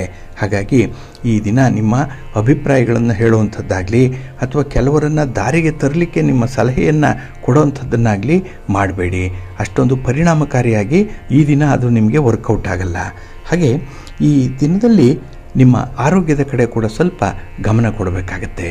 ಇನ್ನು ನಿಮ್ಮ ಒಂದು ಅಜೆಂಡಾಗಾಗಲಿ ಅಥವಾ ನಿಮ್ಮ ಯೋಜನೆಗಾಗಲಿ ಸಹಕರಿಸಲಿಕ್ಕೆ ಈಗಾಗಲೇ ಕೆಲವು ಸ್ನೇಹಿತರು ನಿಮ್ಮ ಜೊತೆ ಸಿದ್ಧರಾಗಿ ನಿಂತಿದ್ದಾರೆ. ಹಾಗಾಗಿ ಅಂಥವರಲ್ಲಿ ಯಾರಲ್ಲಿ ಯೋಗ್ಯತೆ ಇದೆ, ಯಾರಲ್ಲಿ ನಿಸ್ವಾರ್ಥತೆ ಇದೆ ಅನ್ನುವಂಥದ್ದನ್ನು ನೋಡಿ ಆಯ್ಕೆ ಮಾಡಿಕೊಂಡು ಮುಂದುವರಿಸಿ, ಒಳ್ಳೆಯದಾಗುತ್ತೆ. ನಿಮ್ಮ ಇಷ್ಟ ದೇವರನ್ನು ಆರಾಧನೆ ಮಾಡಿಕೊಳ್ಳಿ, ಶ್ರೀ ಲಕ್ಷ್ಮೀ ವೆಂಕಟೇಶ್ವರ ಸ್ವಾಮಿಯ ಪ್ರಾರ್ಥನೆ ಮಾಡಿಕೊಳ್ಳಿ, ಒಳ್ಳೆಯದಾಗುತ್ತೆ. ನಿಮ್ಮ ಅದೃಷ್ಟದ ಬಣ್ಣ ಬಿಳುಪು, ಅದೃಷ್ಟದ ದಿಕ್ಕು ಈಶಾನ್ಯ ದಿಕ್ಕು, ಅದೃಷ್ಟ ಸಂಖ್ಯೆ 1. ಕರ್ಕಾಟಕ ರಾಶಿ. ಕರ್ಕಾಟಕ ರಾಶಿಯವರಿಗೆ ಈ ದಿನ ಲಾಭಸ್ಥಾನದಲ್ಲಿ ಚಂದ್ರ ಇರುವಂಥ ದಿನ, 11ನೇ ಮನೆ. ಹಾಗಾಗಿನೇ ಈ ದಿನ ಕೈಗೊಂಡ ಕೆಲಸ ಕಾರ್ಯಗಳು ಮತ್ತಷ್ಟು ನಿಮಗೆ ಬಲವನ್ನು ತರುತ್ತೆ. ಹಾಗೆ ಒಳ್ಳೆಯ ನಿರ್ಧಾರ ಅಂತ ಹೇಳಿ ನಿಮ್ಮ ಸ್ನೇಹಿತರು ಕೂಡ ನಿಮ್ಮನ್ನು ಹೊಗಳುವಂಥದ್ದು. ಹಾಗಾಗಿ ಈ ಆಯ್ಕೆ ಮಾಡಿಕೊಳ್ಳುವಂಥ ಕೆಲಸ ಕಾರ್ಯಗಳೇನಿದೆ ಅದು ನಿಮಗೆ ತುಂಬ ಶ್ರೇಯಸ್ಸನ್ನು ತರುತ್ತೆ. ಇನ್ನು ಈ ದಿನ ನೀವು ಮಾಡುವಂಥ ವ್ಯಾಪಾರದಲ್ಲೂ ಕೂಡ ವ್ಯಾಪಾರದ ವಿಸ್ತರಣೆ ಆಗುವಂಥದ್ದು, ವ್ಯಾಪಾರಕ್ಕೆ ಸಂಬಂಧಪಟ್ಟಂತಹ 3ನೇ ವ್ಯಕ್ತಿಯ ಪ್ರವೇಶ ಆಗುವಂಥದ್ದು ಕೂಡ ಇದೆ. ಇದು ಪಾರ್ಟ್ನರ್ಶಿಪ್ಪಲ್ಲಿ ನಡೆಯುವಂಥ ವ್ಯವಹಾರಗಳನ್ನು ಈ ದಿನ ಪುಷ್ಟೀಕರಿಸುತ್ತೆ. ಒಟ್ಟಾರೆ ನೀವು ಯಾವುದೇ ಪ್ರಯತ್ನಗಳನ್ನು ಮಾಡಿದ್ರೂ ಕೂಡ ಅದರಲ್ಲಿ ಒಂದು ರೀತಿಯಲ್ಲಿ ಲಾಭ ಇದೆ, ಅನುಕೂಲ ಇದೆ, ಸಂತೋಷ ಇದೆ. ಹಾಗೆ ಈ ದಿನ ನೀವು ಒಂದು ವಿಚಾರದಲ್ಲಿ ತುಂಬ ಆಸಕ್ತಿಯನ್ನು ಹೊಂದಿರುವಂಥದ್ದು, ಪ್ರೀತಿ ಪ್ರೇಮದ ವಿಚಾರದಲ್ಲಿ ಈ ದಿನ ತುಂಬ ಕುತೂಹಲ ಕೂಡ ಇರುತ್ತೆ. ಹಾಗೆ ಈ ದಿನ ಮೌಲ್ಯದ ವಸ್ತುಗಳನ್ನು ಖರೀದಿ ಮಾಡುವಂಥದ್ದು, ಜೊತೆಗೆ ಮನೆಗೆ ಬೇಕಾದಂತಹ ಕೆಲವು ಅಲಂಕಾರಿಕ ವಸ್ತುಗಳನ್ನು ತರುವಂಥದ್ದು ಕೂಡ ಇದೆ. ಹಾಗೆ ನಿಮ್ಮ ಉದ್ಯೋಗಕ್ಕಾಗಲಿ ನಿಮ್ಮ ವ್ಯಾಪಾರಕ್ಕಾಗಲಿ ಅಥವಾ ಬೇರೆ ಯಾವುದೇ ಒಂದು ಶುಭ ಕಾರ್ಯಗಳಿಗೆ ಮಾಡುವಂತಹ ಪ್ರಯಾಣ ಏನಿದೆ ಅದು ನಿಮಗೆ ತುಂಬ ಯಶಸ್ಸನ್ನು ತರುತ್ತೆ. ಒಟ್ಟಾರೆ ಈ ದಿನ ನಿಮ್ಮ ಶ್ರಮಕ್ಕೆ ತಕ್ಕ ಫಲ ಸಿಕ್ಕುವಂತಹ ಎಲ್ಲ ಸಾಧ್ಯತೆಗಳು ಕೂಡ ಇದೆ. ಹೊಸ ಹೊಸ ಅವಕಾಶಗಳಿದೆ, ಹೊಸ ವ್ಯಕ್ತಿಗಳ ಪರಿಚಯ ಆಗುತ್ತೆ. ಹಾಗೆ ಈ ದಿನ ನಿಮ್ಮಲ್ಲಿರುವಂಥ ಉಳಿತಾಯದ ಹಣವನ್ನು ಸದ್ವಿನಿಯೋಗ ಮಾಡಬೇಕು ಅನ್ನುವಂಥ ಒಂದು ತೀರ್ಮಾನ ಕೂಡ ಆಗುವಂಥದ್ದು ಇದೆ. ಹಾಗೆ ನಿಮ್ಮ ಒಡ ಹುಟ್ಟಿದವರ ಜೊತೆಯಲ್ಲಿ ಈ ದಿನ ಬಹಳ ವರ್ತನೆಯಲ್ಲಿ ತುಂಬ ಸಂತೋಷದಿಂದ ಇರ್ತೀರಿ. ಅವರ ಸಹಾಯವನ್ನು ಪಡ್ಕೊಳ್ಳುವಂಥದ್ದು, ಅವರಿಗೂ ಕೂಡ ಬೇಕಾದಂಥ ಒಂದು ಪ್ರತಿ ಸಹಾಯವನ್ನು ಮಾಡುವಂಥ ಒಂದು ಮನಸ್ಥಿತಿ ಇದೆ. ಹಾಗೆ ಯಾವುದೇ ಒಂದು ಕಷ್ಟಕರವಾದಂತಹ ಕೆಲಸ ಎದುರಿಗೆ ಬಂದರೂ ಅದನ್ನು ಬಹಳ ನಿಷ್ಪಕ್ಷಪಾತವಾಗಿ ಮಾಡುವಂಥ ಸಾಧ್ಯತೆಗಳು ಜಾಸ್ತಿ ಇದೆ. ಹಾಗೆ ಈ ದಿನ ಆಧ್ಯಾತ್ಮಿಕ ಸೇವಾ ಕಾರ್ಯದಲ್ಲಿ ತೊಡಗಿಸ್ಕೊಳ್ಳುವಂಥದ್ದು ಕೂಡ ಇದೆ. ಒಟ್ಟಾರೆ ಈ ದಿನ ನೀವು ಮಾಡುವಂಥ ಪ್ರತಿ ಕೆಲಸದಲ್ಲೂ ಕೂಡ ಒಂದು ಸಂತೋಷ ಇದೆ, ತೃಪ್ತಿ ಇದೆ, ಹಾಗೆ ಲಾಭ ಕೂಡ ಇದೆ. ನಿಮ್ಮ ಇಷ್ಟ ದೇವರನ್ನು ಆರಾಧನೆ ಮಾಡ್ತಾ ಇರಿ. ಮಹಾಲಕ್ಷ್ಮಿಯನ್ನು ಈ ದಿನ ಪ್ರಾರ್ಥನೆ ಮಾಡಿಕೊಳ್ಳಿ. ಮಹಾವಿಷ್ಣುವನ್ನು ಈ ದಿನ ನೀವು ದರ್ಶನ ಮಾಡಿ, ಒಳ್ಳೆಯದಾಗುತ್ತೆ. ನಿಮ್ಮ ಅದೃಷ್ಟದ ಬಣ್ಣ ನೇರಳೆ, ಅದೃಷ್ಟದ ದಿಕ್ಕು ಈಶಾನ್ಯ ದಿಕ್ಕು, ಅದೃಷ್ಟ ಸಂಖ್ಯೆ 1. ಸಿಂಹರಾಶಿ. ಸಿಂಹರಾಶಿಯವರಿಗೆ ಈ ದಿನ ಕರ್ಮಸ್ಥಾನದಲ್ಲಿ ಚಂದ್ರ ಇರುವಂತಹ ದಿನ. ನಿಮ್ಮ ಕೆಲಸ, ನಿಮ್ಮ ಉದ್ಯೋಗ, ನಿಮ್ಮ ವ್ಯಾಪಾರಿ ಚಟುವಟಿಕೆಗಳು ಈ ದಿನ ಪ್ರಗತಿದಾಯಕವಾಗಿರುತ್ತೆ. ಎಲ್ಲೋ ಒಂದು ದಿನದಲ್ಲಿ ತೆಗೆದುಕೊಂಡಂತಹ ತೀರ್ಮಾನ ಈ ದಿನ ನಿಮಗೆ ಒಳ್ಳೆಯ ಫಲಿತಾಂಶವನ್ನು ತರುವಂಥದ್ದು ಕೂಡ ಇದೆ. ಹಾಗಾಗಿ ಈ ದಿನ ನಿಮ್ಮ ಯಾವುದೇ ಒಂದು ಮಾರಾಟದ ಪ್ರಕ್ರಿಯೆಯಲ್ಲೂ ಕೂಡ ಲಾಭ ಇದೆ. ಇನ್ನು ಆಸ್ತಿಗೆ ಸಂಬಂಧಪಟ್ಟಂತಹ ವಿಚಾರಗಳಲ್ಲೂ ಕೂಡ ಈ ದಿನ ನೀವು ಅಂದುಕೊಂಡಂತಹ ರೀತಿಯಲ್ಲಿ ಪ್ರಗತಿಯನ್ನು ಕಾಣ್ತೀರಿ. ಹಾಗೆ ಬರಬೇಕಾಗಿರುವಂಥ ಹಣ ನಿಮಗೆ ವಾಪಸ್ಸು ಬರುತ್ತೆ. ಇನ್ನು ಉದ್ಯೋಗಿಗಳಿಗೆ ತುಂಬ ಅನುಕೂಲಕರವಾಗಿರುವಂಥ ಒಂದು ಪರಿಸ್ಥಿತಿ ಕೂಡ ಇದೆ. ಇನ್ನು ರಾಜಕೀಯ ವ್ಯಕ್ತಿಗಳಿಗೂ ಕೂಡ ಈ ದಿನ ಸಭೆ ಸಮಾರಂಭಗಳಲ್ಲಿ ಭಾಗವಹಿಸುವಂಥದ್ದು, ಎಲ್ಲೋ ಒಂದು ಕಡೆ ಪ್ರಯಾಣ ಮಾಡುವಂಥದ್ದು, ಇದರಿಂದ ಕೂಡ ನಿಮಗೆ ತುಂಬ ಲಾಭ ಇದೆ. ಹಾಗೆ ಈ ದಿನ ಕುಟುಂಬ ಸದಸ್ಯರ ಆರೋಗ್ಯದ ಬಗ್ಗೆ ವೈದ್ಯರ ಸಲಹೆಯನ್ನು ಪಡ್ಕೊಳ್ಳುವಂಥದ್ದು, ಔಷಧೋಪಚಾರಗಳನ್ನು ಮಾಡುವಂಥದ್ದು ಕೂಡ ಈ ದಿನ ಇರುತ್ತೆ. ಒಟ್ಟಾರೆ ಅತ್ಯಂತ ಕಷ್ಟದಿಂದಲಾದರೂ ಕೂಡ ಕೆಲಸವನ್ನು ಪೂರ್ಣಗೊಳಿಸ್ತೀರಿ. ಅದರ ಫಲವನ್ನು ಪೂರ್ಣವಾಗಿ ಅನುಭವಿಸುವಂಥದ್ದು ಕೂಡ ಇದೆ. ಇನ್ನು ಈ ದಿನದಲ್ಲಿ ಪ್ರಮುಖ ವ್ಯವಹಾರಗಳಲ್ಲಿ ನಿಮ್ಮ ಪ್ರೀತಿ ಪಾತ್ರರ ನೆರವು ಅದ್ವಿತೀಯವಾಗಿರುವಂಥದ್ದು, ಸ್ಮರಣಾರ್ಹವಾಗಿರುವಂಥದ್ದು. ಇವತ್ತಲ್ಲ, ಇನ್ನು ಎಷ್ಟು ದಿನ ಹೋದರೂ ಕೂಡ ಈ ದಿನದ ಒಂದು ಸಹಕಾರಗಳನ್ನು ಮನಸ್ಸಿನಲ್ಲಿ ಇಟ್ಕೊಳ್ತೀರಿ. ಹಾಗೆ ಈ ದಿನ ಆಧ್ಯಾತ್ಮಿಕ ವಿಚಾರದಲ್ಲಾಗಲಿ ಅಥವಾ ಧಾರ್ಮಿಕ ವಿಚಾರದಲ್ಲಾಗಲಿ ನಿಮ್ಮನ್ನು ಮೀರಿಸುವಂಥವರು ಯಾರೂ ಇಲ್ಲ. ಏಕೆ ಅಂತ ಹೇಳಿದ್ರೆ ನಿಮ್ಮ ಮನದಾಳದಿಂದ ಈ ದಿನ ಇಂಥ ವಿಚಾರಗಳಲ್ಲಿ ತೊಡಗಿಸ್ಕೊಳ್ತೀರಿ. ಹಾಗೆ ಅನುಕೂಲಕರವಾದಂಥ ವಾತಾವರಣ ಇರಲಿ ಅಂತ ಹೇಳಿ ಬಯಸುವಂಥದ್ದು ಕೂಡ ಇದೆ. ಒಟ್ಟಾರೆ ಈ ದಿನ ನಿಮ್ಮ ವ್ಯವಹಾರಕ್ಕೆ, ನಿಮ್ಮ ಭವಿಷ್ಯಕ್ಕೆ ಬೇಕಾಗಿರುವಂಥ ಸೌಲಭ್ಯಗಳನ್ನು ಕಲ್ಪಿಸ್ಕೊಳ್ತೀರಿ. ನೀವು ಏನು ಅಂದುಕೊಳ್ತೀರೋ ಅದನ್ನು ನಿಜ ಮಾಡಿಬಿಡ್ತೀರಿ. ಹಾಗಾಗಿ ನಿಮ್ಮ ನಾಲಿಗೆಯಲ್ಲಿ ಈ ದಿನ ಶಾಸನದಂತೆ ಬರುವಂಥ ಕೆಲವು ಸಂಬಂಧಗಳು ಕೂಡ ಇದೆ. ಹಾಗಾಗಿನೇ ಈ ದಿನ ನಿಮಗೆ ಬಹಳ ಪ್ರಬುದ್ಧವಾದ ತೀರ್ಮಾನವನ್ನು ತೆಗೆದುಕೊಳ್ಳಿಕ್ಕೂ ಕೂಡ ಅವಕಾಶಗಳಿರುತ್ತೆ. ನಿಮ್ಮ ಮನೆ ದೇವರನ್ನು ಸ್ಮರಣೆ ಮಾಡಿಕೊಳ್ಳಿ. ಹಾಗೆ ಭಕ್ತಿಯಿಂದ ಕೃಷ್ಣ ಸ್ತೋತ್ರವನ್ನು ಹೇಳ್ಕೊಳ್ಳಿ. ಕೃಷ್ಣ ಸಹಸ್ರನಾಮವನ್ನು ಹೇಳ್ಕೊಳ್ಳುವಂಥದ್ದು, ವಿಷ್ಣು ಸಹಸ್ರನಾಮ ಹೇಳ್ಕೊಳ್ಳುವಂಥದ್ದನ್ನು ಮಾಡಿ, ಒಳ್ಳೆಯದಾಗುತ್ತೆ. ನಿಮ್ಮ ಅದೃಷ್ಟದ ಬಣ್ಣ ನೇರಳೆ, ಅದೃಷ್ಟದ ದಿಕ್ಕು ಪೂರ್ವ ದಿಕ್ಕು, ಅದೃಷ್ಟ ಸಂಖ್ಯೆ 1. ಕನ್ಯಾ ರಾಶಿ. ಕನ್ಯಾ ರಾಶಿಯವರಿಗೆ ಈ ದಿನ ಮಿಶ್ರ ಫಲಗಳಿರುವಂಥ ದಿನ. ಯಾಕೆ ಅಂತ ಹೇಳಿದ್ರೆ ನಿಮ್ಮ ವ್ಯವಹಾರದಲ್ಲಿ, ನಿಮ್ಮ ಪ್ರಯಾಣದಲ್ಲಿ ಈ ದಿನ ಪೂರ್ವ ಸಿದ್ಧತೆಯ ಅಂಶ ಕಡಿಮೆ ಇರುವಂಥದ್ದು. ಹೇಗೆ ಅಂದರೆ ಹಾಗೆ ಈ ದಿನ ನೀವು ತಯಾರಿಯಲ್ಲಿ ಇರ್ತೀರಿ. ಹಾಗೆ ಈ ದಿನದ ವಿದ್ಯಮಾನಗಳು ಕೂಡ ನಿಮಗೆ ಅಷ್ಟೊಂದು ಯಶಸ್ವಿಯಾಗಲ್ಲ. ಯಾಕೆ ಅಂತ ಹೇಳಿದ್ರೆ ಎಲ್ಲೋ ಒಂದು ಕಡೆ ನಿಮ್ಮ ಕೆಲಸ ಕಾರ್ಯಗಳಿಗೆ ಅಡಚಣೆಗಳು ಜಾಸ್ತಿ ಇರುವಂಥದ್ದು ಇದೆ. ಇನ್ನು ಉದ್ಯೋಗ ಕ್ಷೇತ್ರದಲ್ಲೂ ಕೂಡ ನಿಮ್ಮ ಸಹೋದ್ಯೋಗಿಗಳ ವರ್ತನೆ ಕೂಡ ನಿಮಗೆ ಸ್ವಲ್ಪ ಕಿರಿಕಿರಿಯನ್ನು ಉಂಟು ಮಾಡುತ್ತೆ. ವ್ಯವಹಾರ ಮಾಡುವಂತಹ ಸಂದರ್ಭದಲ್ಲಿ ನಿರೀಕ್ಷಿತ ಮಟ್ಟದಲ್ಲಿ ಅದು ಪ್ರಗತಿಯನ್ನು ಕಾಣಲ್ಲ. ಬಂಧು ಮಿತ್ರರ ಜೊತೆಯಲ್ಲೂ ಕೂಡ ಈ ದಿನ ಯಾವುದೋ ಒಂದು ಸಣ್ಣ ಕಾರಣಕ್ಕೆ ಭಿನ್ನಾಭಿಪ್ರಾಯಗಳು ಆಗುವಂಥದ್ದು. ಅಪರಿಚಿತ ವ್ಯಕ್ತಿಗಳಿಂದಲೂ ಕೂಡ ಈ ದಿನ ನಿಮಗೆ ಮಾತಿಗೆ ಮಾತು ಬೆಳೆಯುವಂಥದ್ದು ಇರುತ್ತೆ.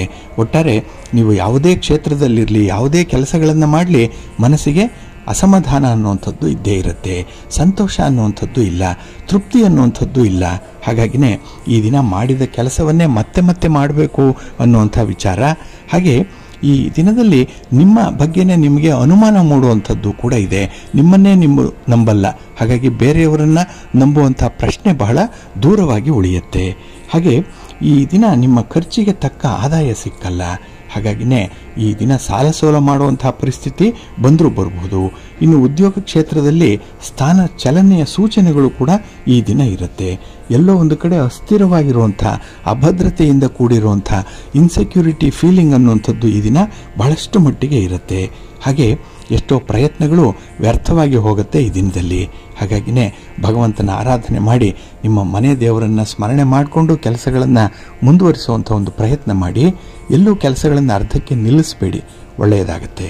ನಿಮ್ಮ ಅದೃಷ್ಟದ ಬಣ್ಣ ತಿಳಿ ಹಸಿರು, ಅದೃಷ್ಟದ ದಿಕ್ಕು ಈಶಾನ್ಯ ದಿಕ್ಕು, ಅದೃಷ್ಟ ಸಂಖ್ಯೆ 5. ತುಲಾರಾಶಿ. ತುಲಾರಾಶಿಯವ್ರಿಗೂ ಕೂಡ ಈ ದಿನ ಮಿಶ್ರ ಫಲಗಳಿರುವಂಥ ದಿನ. ಅದರಲ್ಲೂ ಈ ದಿನ ನಿಮಗೆ ಸ್ವಲ್ಪ ಸಮಸ್ಯಾತ್ಮಕವಾದಂತಹ ದಿನವಾಗಿರುತ್ತೆ. ಎಲ್ಲವೂ ಕೂಡ ಕಗ್ಗಂಟಿನ ರೂಪದಲ್ಲೇ ಇರುವಂಥದ್ದು. ಇನ್ನೇನು ಪರಿಹಾರ ಆಯಿತು, ಇನ್ನೇನು ಆ ಒಂದು ಸಮಸ್ಯೆಗೆ ಉತ್ತರ ಸಿಕ್ತು ಅಂತ ಹೇಳಿದ್ರೆ ಮತ್ತೊಂದು ಹೊಸ ಸಮಸ್ಯೆ ಅಲ್ಲಿಂದನೇ ಪ್ರಾರಂಭ ಆಗುವಂಥದ್ದು ಆಗುತ್ತೆ. ಹಾಗಾಗಿ ಈ ದಿನ ಸಮಸ್ಯೆಗಳೇ ನಿಮಗೆ ಒಂದು ರೀತಿಯಲ್ಲಿ ಪುನರಾವರ್ತನೆ ಆಗುವಂಥದ್ದು ಕೂಡ ಇರುತ್ತೆ. ಹಾಗೆ ಈ ದಿನ ಕೆಲವೊಂದು ವಿಚಾರಗಳಲ್ಲಿ ಆಸಕ್ತಿ ಜಾಸ್ತಿ. ಅದು ಲಾಭಕ್ಕೆ ಬರುವಂಥ ವಿಚಾರಗಳಲ್ಲ, ಅದು ನಿಮ್ಮ ಗೌರವವನ್ನು ತರುವಂಥ ವಿಚಾರಗಳಲ್ಲ. ಹಾಗಾಗಿ ಕೆಟ್ಟ ಸ್ನೇಹಿತರ ಜೊತೆಯ ಪ್ರಭಾವದಿಂದ ಹುಟ್ಟಿಕೊಳ್ಳುವಂಥ ಆಸಕ್ತಿಗಳಿಂದ ಸ್ವಲ್ಪ ದೂರ ಇರಬೇಕು. ಯಾಕೆಂದರೆ ಇದು ನಿಮಗೆ ಭಾರಿ ಹಿನ್ನಡೆಯನ್ನು ತರುತ್ತೆ. ಹಾಗೆ ಈ ದಿನದಲ್ಲಿ ಆದಾಯದಲ್ಲಿ ಸ್ವಲ್ಪ ಉಳಿತಾಯ ಮಾಡಬೇಕು ಅನ್ನುವಂಥ ಒಂದು ಪ್ರವೃತ್ತಿ ಇದೆ, ಒಂದು ಮನಸ್ಸಿದೆ. ಆದರೆ ಅದಕ್ಕೆ ಪೂರಕವಾದಂತಹ ಒಂದು ವೇದಿಕೆ ನಿಮಗೆ ಸಿಕ್ಕಲ್ಲ. ಎಲ್ಲಿ ಉಳಿತಾಯ ಮಾಡಬೇಕು, ಎಲ್ಲಿ ಮಾಡಿದ್ರೆ ಲಾಭ ಇದೆ, ಎಲ್ಲಿ ಅನುಕೂಲ ಇದೆ ಅನ್ನುವಂಥದ್ದನ್ನು ತೀರ್ಮಾನ ಮಾಡಲಿಕ್ಕೆ ಈ ದಿನ ನಿಮಗೆ ಸ್ವಲ್ಪ ಕಷ್ಟವಾಗುತ್ತೆ. ಹಾಗೆ ಈ ದಿನ ನಿಮ್ಮ ಕೆಲವು ಪ್ರಯತ್ನಗಳು ವ್ಯರ್ಥವಾಗುವಂಥದ್ದು. ಎಲ್ಲೋ ಒಂದು ಅಟೆಂಪ್ಟ್ ಮಾಡ್ತೀರಿ, ಆದರೂ ಕೂಡ ಅದು ಒಳ್ಳೆಯ ಫಲವನ್ನು ತರಲ್ಲ. ಇನ್ನು ಹೊಸ ವ್ಯಾಪಾರ ವ್ಯವಹಾರಗಳನ್ನು ಆರಂಭ ಮಾಡಬೇಕು, ಏನೋ ಒಂದು ಹೊಸ ಚಟುವಟಿಕೆಯನ್ನು ಆರಂಭ ಮಾಡಬೇಕು ಅನ್ನುವಂಥವ್ರು ಸ್ವಲ್ಪ ಜಾಗ್ರತೆ. ಈ ದಿನ ಯಾವುದೇ ರೀತಿಯ ತೀರ್ಮಾನವನ್ನು ಕೈಗೊಳ್ಳಬೇಡಿ. ಹಾಗೆ ಈ ದಿನ ನೀವು ಮಾಡುವಂಥ ಪ್ರಯಾಣ ಕೂಡ ಅಷ್ಟೊಂದು ಸೌಖ್ಯವನ್ನು ತರಲ್ಲ, ಶುಭ ಇಲ್ಲ, ಲಾಭ ಇಲ್ಲ. ಹಾಗಾಗಿನೇ ಆದಷ್ಟು ದೂರದ ಪ್ರಯಾಣ ಅನ್ನುವಂಥದ್ದು ಇದ್ದರೆ ಅದನ್ನು ಮುಂದೂಡುವಂಥದ್ದು ತುಂಬ ಉತ್ತಮ. ಇನ್ನು ಈ ದಿನ ನಿಮ್ಮ ಸ್ನೇಹಿತರ ಜೊತೆಯಲ್ಲೋ ಬಂಧುಗಳ ಜೊತೆಯಲ್ಲೋ ಪ್ರವಾಸ ಅಥವಾ ಒಂದು ಸಣ್ಣ ಮಟ್ಟದಲ್ಲಿ ನಿಮಗೆ ಆಗಬೇಕಾಗಿರುವಂಥ ಕಾರ್ಯಗಳ ಪ್ರಯತ್ನ ಆಗುವಂಥದ್ದು ಕೂಡ ಇದೆ. ಪ್ರಯಾಣ ಅನ್ನುವಂಥದ್ದು ಇದೆ, ಆದರೆ ಪ್ರಯಾಣದ ಸೌಖ್ಯ ಕಡಿಮೆ, ಸ್ವಲ್ಪ ಎಚ್ಚರಿಕೆ. ನಿಮ್ಮ ಇಷ್ಟ ದೇವರನ್ನು ಆರಾಧನೆ ಮಾಡಿ. ಹಾಗೆ ಭಕ್ತಿಯಿಂದ ನವಗ್ರಹ ಸ್ತೋತ್ರವನ್ನು ಹೇಳ್ಕೊಳ್ಳಿ, ನವಗ್ರಹಗಳ ದರ್ಶನ ಮಾಡಿಕೊಳ್ಳಿ, ಒಳ್ಳೆಯದಾಗತ್ತೆ. ನಿಮ್ಮ ಅದೃಷ್ಟದ ಬಣ್ಣ ನೇರಳೆ, ಅದೃಷ್ಟದ ದಿಕ್ಕು ಈಶಾನ್ಯ ದಿಕ್ಕು, ಅದೃಷ್ಟ ಸಂಖ್ಯೆ 2. ವೃಶ್ಚಿಕ ರಾಶಿ. ವೃಶ್ಚಿಕ ರಾಶಿಯವರಿಗೆ ಈ ದಿನ ಕಳತ್ರ ಸ್ಥಾನದಲ್ಲಿ ಚಂದ್ರ ಇರುವಂತಹ ದಿನ. ಹಾಗಾಗಿಯೇ ಮನಸ್ಸಿಗೆ ನೆಮ್ಮದಿ, ಒಂದು ಸಂತೋಷ. ಇನ್ನು ತೃಪ್ತಿದಾಯಕವಾಗಿರುವಂಥ ವ್ಯಾಪಾರ ವ್ಯವಹಾರಗಳು ನಿಮ್ಮ ಎದುರಿಗೆ ನಡೆಯುತ್ತೆ.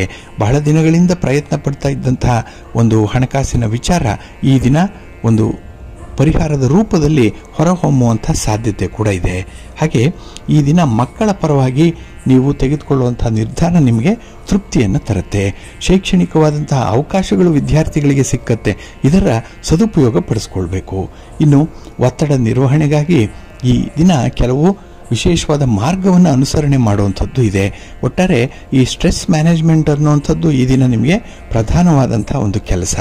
ಹಾಗೆ ಪ್ರೀತಿ ಪ್ರೇಮದ ವಿಚಾರದಲ್ಲೂ ಕೂಡ ಈ ದಿನ ಸಂಪೂರ್ಣವಾದಂತಹ ಅನುಭವ ಸಿಕ್ಕತ್ತೆ. ಹಾಗೆ ಪ್ರೇಮಿಗಳಿಗೆ ಈ ದಿನ ಉತ್ತಮವಾದಂತಹ ದಿನ. ನಿಮ್ಮ ಭವಿಷ್ಯದ ದೃಷ್ಟಿಯಿಂದ ತೆಗೆದುಕೊಳ್ಬೇಕಾದಂಥ ತೀರ್ಮಾನ ಈ ದಿನ ಫಲಪ್ರದವಾಗುತ್ತೆ.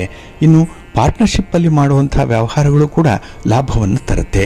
ಎಲ್ಲೋ ಒಂದು ಕಡೆ ಈ ತಿಳುವಳಿಕೆ, ಅಂಡರ್ಸ್ಟ್ಯಾಂಡಿಂಗ್ ಅನ್ನುವಂಥದ್ರ ಮಟ್ಟ ಹೆಚ್ಚಾಗುವಂಥದ್ದು. ಹಾಗೆ ಈ ದಿನ ಕೈಗೊಂಡಂತಹ ಕೆಲಸ ಕಾರ್ಯಗಳಲ್ಲಿ ಅಡೆತಡೆಗಳಿದ್ದರೂ ಕೂಡ ಅದನ್ನು ಪರಿಹಾರ ಮಾಡ್ಕೊಳ್ತೀರಿ. ಗುರುಗಳ ಅನುಗ್ರಹ ಇದೆ, ತಂದೆ ತಾಯಿಯಂದ್ರ ಆಶೀರ್ವಾದ ಈ ದಿನ ಚೆನ್ನಾಗಿದೆ, ಒಳ್ಳೆಯ ಮಾರ್ಗದರ್ಶನ ಸಿಕ್ಕತ್ತೆ. ಹಾಗಾಗಿ ನಿಮ್ಮ ಪ್ರಯತ್ನವನ್ನು ಮಾತ್ರ ಮುಂದುವರಿಸ್ತಾ ಇರಿ. ವ್ಯವಹಾರಗಳು ನಿಧಾನವಾಗಿ ಸಾಗಿದ್ರೂ ಕೂಡ ಮುಂದೆ ಅದು ನಿಶ್ಚಿತವಾದಂತಹ ಶಾಶ್ವತವಾದಂತಹ ಫಲಿತಾಂಶವನ್ನು ತಂದುಕೊಡುತ್ತೆ. ಹಾಗೆ ಬರುವಂಥ ಅವಕಾಶಗಳನ್ನು ಈ ದಿನ ಸದುಪಯೋಗ ಪಡಿಸ್ಕೊಳ್ಳಿ, ಎನ್ಕ್ಯಾಶ್ ಮಾಡ್ಕೊಳ್ಳಿ, ಒಳ್ಳೆಯದಾಗತ್ತೆ. ನಿಮ್ಮ ಮನೆ ದೇವರನ್ನು ಸ್ಮರಣೆ ಮಾಡ್ತಾ ಇರಿ. ಹಾಗೆ ಭಕ್ತಿಯಿಂದ ಈ ದಿನ ಗಣಪತಿಯನ್ನು ಆರಾಧನೆ ಮಾಡಿ, ಗಣಪತಿಯ ಸ್ತೋತ್ರವನ್ನು ಹೇಳ್ಕೊಳ್ಳಿ, ಒಳ್ಳೆಯದಾಗತ್ತೆ. ನಿಮ್ಮ ಅದೃಷ್ಟದ ಬಣ್ಣ ಕೆಂಪು, ಅದೃಷ್ಟದ ದಿಕ್ಕು ಪೂರ್ವ ದಿಕ್ಕು, ಅದೃಷ್ಟ ಸಂಖ್ಯೆ 1. ಧನುರಾಶಿ. ಧನುರಾಶಿಯವರಿಗೆ ಈ ದಿನ 6ರ ಸ್ಥಾನದಲ್ಲಿ ಚಂದ್ರ ಇರುವಂತಹ ದಿನ, ಷಷ್ಠ ಸ್ಥಾನ. ಹಾಗಾಗಿನೇ ಈ 6ರಲ್ಲಿ ಇದ್ದಾಗ ನಿಮ್ಮ ಹಿತಶತ್ರುಗಳನ್ನು ದೂರ ಇಡ್ತೀರಿ, ನಿಮ್ಮೊಳಗೆ ಇರುವಂಥ ಶತ್ರುಗಳನ್ನು ನಿಗ್ರಹ ಮಾಡ್ಕೊಳ್ತೀರಿ. ಹಾಗೆ ನಿಮ್ಮ ಕೆಲಸ ಕಾರ್ಯಗಳಿಗೆ ಯಾರು ಅಡ್ಡಿಪಡಿಸ್ತಾ ಇದ್ರೋ ಅಂಥವರಿಂದ ಈ ದಿನ ಯಾವುದೇ ಒಂದು ಸಲಹೆ ಸೂಚನೆಗಳನ್ನು ಕೂಡ ನೀವು ಪಡ್ಕೊಳ್ಳಲ್ಲ. ಇದು ದಿಟ್ಟವಾದಂಥ ಒಂದು ನಿರ್ಧಾರ. ಬಿಸಿ ತುಪ್ಪದಂತೆ ಇದ್ದಂತಹ ಸನ್ನಿವೇಶವನ್ನು ಈ ದಿನ ತಿಳಿಗೊಳಿಸುವಂಥ ಸಾಧ್ಯತೆಗಳು ಜಾಸ್ತಿ ಇರುತ್ತೆ. ಇನ್ನು ಬಂಧು ಮಿತ್ರರಿಂದ ತುಂಬ ಬೆಂಬಲವನ್ನು ಪಡ್ಕೊಳ್ಳುವಂಥದ್ದು ಇದೆ. ಏಕೆಂದರೆ ನಿಮ್ಮ ಒಂದು ಅಜೆಂಡಾ ಏನಿದೆ ಬಹಳ ಸ್ಪಷ್ಟವಾಗಿದೆ, ನೇರವಾಗಿದೆ ಇದರಲ್ಲಿ. ಹಾಗೆ ಈ ದಿನ ಹೊಸ ವಾಹನದ ಬದಲಾವಣೆ ಆಗ್ಬೋದು, ಹೊಸ ವಾಹನವನ್ನು ಖರೀದಿ ಮಾಡುವಂಥದ್ದರಲ್ಲಾಗಲಿ ತುಂಬ ಆಸಕ್ತಿ ಇರುತ್ತೆ. ಹಾಗೆ ಈ ದಿನ ನಿಮ್ಮ ವ್ಯಾಪಾರ ವ್ಯವಹಾರಗಳಲ್ಲಿ ತುಂಬ ಉತ್ಸಾಹ ಇರುವಂಥದ್ದು. ಯಾಕೆಂದರೆ ಇತ್ತೀಚೆಗೆ ನಿಮಗೆ ಸ್ವಲ್ಪ ಲಾಭದ ಹಾದಿ ಎಲ್ಲಿದೆ ಅನ್ನುವಂಥದ್ದು ಗೊತ್ತಾಗಿದೆ. ಹಾಗಾಗಿನೇ ಇಲ್ಲಿಯವರೆಗೆ ಇದ್ದಂತಹ ಅನುಭವವೇ ಬೇರೆ, ಮುಂದೆ ಆಗುವಂಥ ಅನುಭವವೇ ಬೇರೆ ರೀತಿಯಲ್ಲಿ ಇರುವಂಥದ್ದು.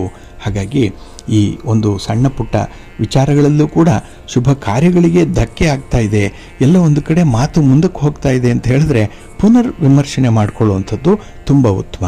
ಹಾಗಾಗಿ ಆತ್ಮಾವಲೋಕನ ಮಾಡಿಕೊಳ್ಳಿ, ಸೆಲ್ಫ್ ರಿಯಲೈಸೇಷನ್ ಆಗಲಿ. ಆಗ ನೀವು ಇನ್ನಷ್ಟು ಪರ್ಫೆಕ್ಟ್ ಆಗಿರುವಂಥ ವ್ಯಕ್ತಿ ಆಗಲಿಕ್ಕೆ ಸಾಧ್ಯ ಆಗುತ್ತೆ. ಅದಕ್ಕೆ ನಿಮ್ಮ ತಂದೆ ತಾಯಿಯಿಂದ ಆಶೀರ್ವಾದ ಪಡ್ಕೊಳ್ಳಿ, ನಿಮ್ಮ ಮನೆ ದೇವರ ಅನುಗ್ರಹವನ್ನು ಪಡ್ಕೊಳ್ಳಿ. ಹಾಗೆ ಭಕ್ತಿಯಿಂದ ಈ ದಿನ ನೀವು ಶಿವ ಪಾರ್ವತಿಯರನ್ನು ದರ್ಶನ ಮಾಡ್ಕೊಳ್ಳಿ, ಒಳ್ಳೆಯದಾಗುತ್ತೆ. ನಿಮ್ಮ ಅದೃಷ್ಟದ ಬಣ್ಣ ನೇರಳೆ, ಅದೃಷ್ಟದ ದಿಕ್ಕು ಪೂರ್ವ ದಿಕ್ಕು, ಅದೃಷ್ಟ ಸಂಖ್ಯೆ 1. ಮಕರ ರಾಶಿ. ಮಕರ ರಾಶಿಯವರಿಗೆ ಈ ದಿನ ಮಿಶ್ರ ಫಲಗಳಿರುವಂತಹ ದಿನ. ಅದರಲ್ಲೂ ಈ ದಿನದ ವಿದ್ಯಮಾನಗಳಲ್ಲಿ ಹೊಸ ಪರಿಚಯಗಳಿಂದಲೇ ನಿಮಗೆ ಸ್ವಲ್ಪ ನಷ್ಟಗಳು ಉಂಟಾಗುವಂಥದ್ದು. ಏಕೆಂದರೆ ಮೊನ್ನೆ ತಾನೇ ಪರಿಚಯ ಆದಂಥವರನ್ನು ತುಂಬ ಆಶ್ರಯಿಸ್ತೀರಿ, ಹಣಕಾಸಿನ ಸ್ವಾತಂತ್ರ್ಯವನ್ನು ಅವರಿಗೂ ಕೂಡ ಕೊಟ್ಟಿದ್ದೀರಿ, ನಿಮ್ಮ ಒಂದು ರಹಸ್ಯವನ್ನು ಅವರ ಜೊತೆ ಹೇಳಿಕೊಂಡಿದ್ದೀರಿ. ಇದೆಲ್ಲವನ್ನು ಕೂಡ ಅವರು ಅವರ ಸ್ವಾರ್ಥಕ್ಕಾಗಿ ಬಳಸ್ಕೊಳ್ಳುವಂಥದ್ದು ಈ ದಿನ ಕಾಣಿಸ್ತಾ ಇದೆ. ಹಾಗಾಗಿನೇ ಮುಂದೆ ಈ ರೀತಿಯ ತಪ್ಪುಗಳಾಗದಂತೆ ಈ ದಿನ ಎಚ್ಚರಿಕೆ ವಹಿಸಬೇಕಾಗತ್ತೆ. ಹಾಗೆ ಯಾರಲ್ಲಿ ಎಷ್ಟು ಬೇಕೋ ಅಷ್ಟೇ ಮಾತಾಡಬೇಕು, ಎಷ್ಟು ವ್ಯವಹಾರ ಬೇಕೋ ಅದೇ ರೀತಿಯಲ್ಲಿ ಇರಬೇಕು. ಏಕೆಂದರೆ ಪ್ರತಿಯೊಂದಕ್ಕೂ ಕೂಡ ಒಂದು ಚೌಕಟ್ಟಿದೆ ಅನ್ನುವಂಥದ್ದನ್ನು ಮಾತ್ರ ಮರಿಬೇಡಿ. ಹಾಗೆ ಈ ದಿನ ಕೆಲಸ ಕಾರ್ಯಗಳು ಅನಿರೀಕ್ಷಿತವಾಗಿ ಪೂರ್ಣಗೊಳ್ಳುವಂಥ ಸಾಧ್ಯತೆಗಳಿದೆ. ಆದರೆ ಈ ದಿನ ನೀವು ತೆಗೆದುಕೊಳ್ಳುವಂಥ ಒಂದು ಅವಿವೇಕದ ನಿರ್ಧಾರ ಕೆಲವನ್ನ ಉಲ್ಟಾ ಪಲ್ಟ ಮಾಡಿಬಿಡುತ್ತೆ. ಹಾಗೆ ಈ ದಿನ ಕೆಲವು ಸಮಸ್ಯೆಗಳನ್ನು ಧೈರ್ಯದಿಂದ ಎದುರಿಸಬೇಕು ಅನ್ನುವಂಥ ಒಂದು ನಿಟ್ಟಿನಲ್ಲಿ ಕೆಲವು ಪ್ರಯತ್ನಗಳು, ಕೆಲವೊಂದು ತೀರ್ಮಾನಗಳು ಕೂಡ ಆಗುತ್ತೆ. ಆತ್ಮವಿಶ್ವಾಸ ಚೆನ್ನಾಗಿರುತ್ತೆ. ಆದರೆ ಈ ದಿನ ಯಾಕೋ ಏನೋ ಸ್ವಲ್ಪ ಸೋಮಾರಿತನದಿಂದ ಕೆಲಸಗಳನ್ನು ಮುಂದಕ್ಕೆ ಹಾಕುವಂಥ ಪ್ರವೃತ್ತಿ ಕೂಡ ಇರುತ್ತೆ. ಇನ್ನು ಸ್ಥಿರಾಸ್ತಿಗೆ ಸಂಬಂಧಪಟ್ಟಂತಹ ವಿವಾದಗಳು ಈ ದಿನದಲ್ಲಿ ಬಹಳ ಬೇಗ ಒಂದು ತಿರುವನ್ನು ಪಡ್ಕೊಳ್ಳುವಂಥದ್ದು ಕೂಡ ಇದೆ. ಇಲ್ಲಿಯವರೆಗೆ ಒಂದು ಥರ ಇತ್ತು, ಇಲ್ಲಿಂದ ಆಚೆಗೆ ಇದೆಯಲ್ಲ, ಇದು ನಿಮಗೆ ಒಂದು ರೀತಿಯಲ್ಲಿ ಸ್ಪರ್ಧೆ, ಒಂದು ಚಾಲೆಂಜನ್ನು ಉಂಟು ಮಾಡುವಂಥದ್ದು. ಹಾಗೆ ಈ ದಿನ ಮನೆ ನಿರ್ವಹಣೆ ಏನಿದೆ ಅಥವಾ ಕುಟುಂಬಸ್ಥರ ಒಂದು ವಿಚಾರಧಾರೆಗಳಲ್ಲಿ ಏಕ ಅಭಿಪ್ರಾಯವನ್ನು ತರುವಂಥ ನಿಟ್ಟಿನಲ್ಲಿ ತುಂಬ ಪ್ರಯತ್ನ ಪಡಬೇಕು. ಅದು ನಿಮಗೆ ಒಂದು ದೊಡ್ಡ ಚಾಲೆಂಜ್ ಆಗಿ ಪರಿಣಮಿಸುವಂಥದ್ದು ಕೂಡ ಇದೆ. ಹಾಗೆ ಈ ದಿನ ಬರುವಂತಹ ಹೆಚ್ಚುವರಿ ಜವಾಬ್ದಾರಿಗಳೇನಿದೆ ಇದು ಕೂಡ ನಿಮ್ಮ ಮನಸ್ಸಿಗೆ ಸ್ವಲ್ಪ ನೆಮ್ಮದಿಯನ್ನು ಕೆಡಿಸುತ್ತೆ.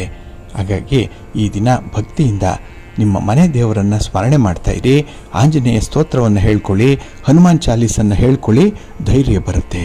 ನಿಮ್ಮ ಅದೃಷ್ಟದ ಬಣ್ಣ ನೇರಳೆ, ಅದೃಷ್ಟದ ದಿಕ್ಕು ಈಶಾನ್ಯ ದಿಕ್ಕು, ಅದೃಷ್ಟ ಸಂಖ್ಯೆ 2. ಕುಂಭರಾಶಿ.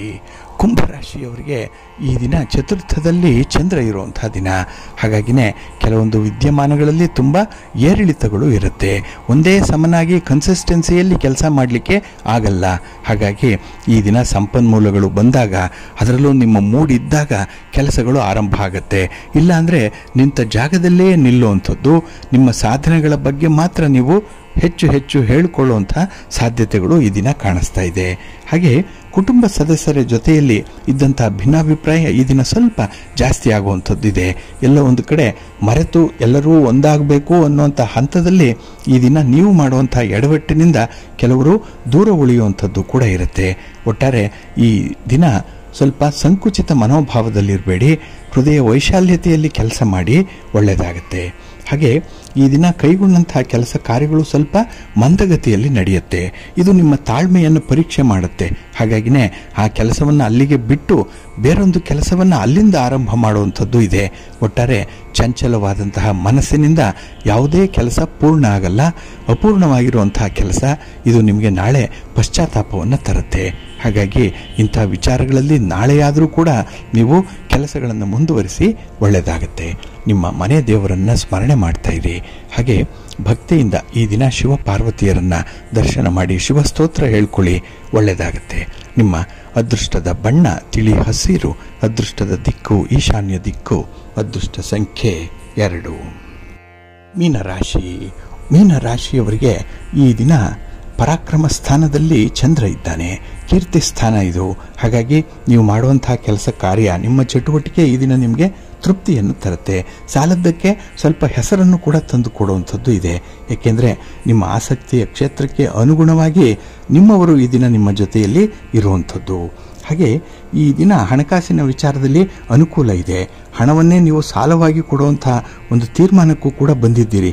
ಆದರೆ ಅದು ಅಷ್ಟೊಂದು ಪ್ರಾಕ್ಟಿಕಲ್ ಆಗಿರಲ್ಲ, ಸ್ವಲ್ಪ ಜಾಗ್ರತೆ. ಇನ್ನು ಈ ದಿನದಲ್ಲಿ ಹೊಸ ವ್ಯಾಪಾರ ವ್ಯವಹಾರಗಳನ್ನು ಆರಂಭ ಮಾಡಿರುವಂಥವ್ರಿಗೆ ಲಾಭದ ಅಂಶ ಸ್ವಲ್ಪ ಕಾಣಿಸ್ಕೊಳ್ಳುವಂಥದ್ದು ಕೂಡ ಇದೆ. ಹಾಗೆ ಈ ದಿನ ಅನಿರೀಕ್ಷಿತವಾಗಿ ಕೆಲವೊಂದು ಆಹ್ವಾನಗಳು ಬರುವಂಥದ್ದು ಇದೆ. ಶುಭ ಕಾರ್ಯಗಳಿಗೆ ನಿಮ್ಮ ಒಂದು ಉಪಸ್ಥಿತಿ ಬೇಕು ಅಂತ ಹೇಳಿ ಬಯಸುವಂಥವ್ರು ಇದ್ದಾರೆ. ಹಾಗೆ ಈ ದಿನ ಯಾವುದೇ ವಿಚಾರ ಇರಲಿ, ಅದು ಸ್ವಂತದ್ದಿರಲಿ, ಎರವರಲ್ಲಿ ಇರಲಿ, ಬೇರೆಯವರದ್ದೇ ಇರಲಿ, ಅಂಥ ವಿಚಾರಗಳೇನಿದೆ ಅದರಲ್ಲಿ ಸ್ಪಷ್ಟವಾದ ಆಲೋಚನೆಗಳನ್ನು ಮಾಡಿ. ಹಾಗೆ ಈ ದಿನ ನಿಮ್ಮ ಆಲೋಚನೆ ಹೇಗಿದೆಯೋ ಅದರಂತೆ ಫಲಿತಾಂಶಗಳು ಬರುವಂಥದ್ದು. ಅಂಥ ಒಂದು ಪುಟ್ಟ ಪ್ರಯತ್ನ ಮಾಡಿ, ಒಳ್ಳೆಯದಾಗುತ್ತೆ. ಇನ್ನು ಕುಟುಂಬ ಸದಸ್ಯರಿಂದ ಅಗತ್ಯಕ್ಕೆ ಧನ ಸಹಾಯ ಈ ದಿನ ಸಿಕ್ಕುವಂಥದ್ದು ಕೂಡ ಇದೆ.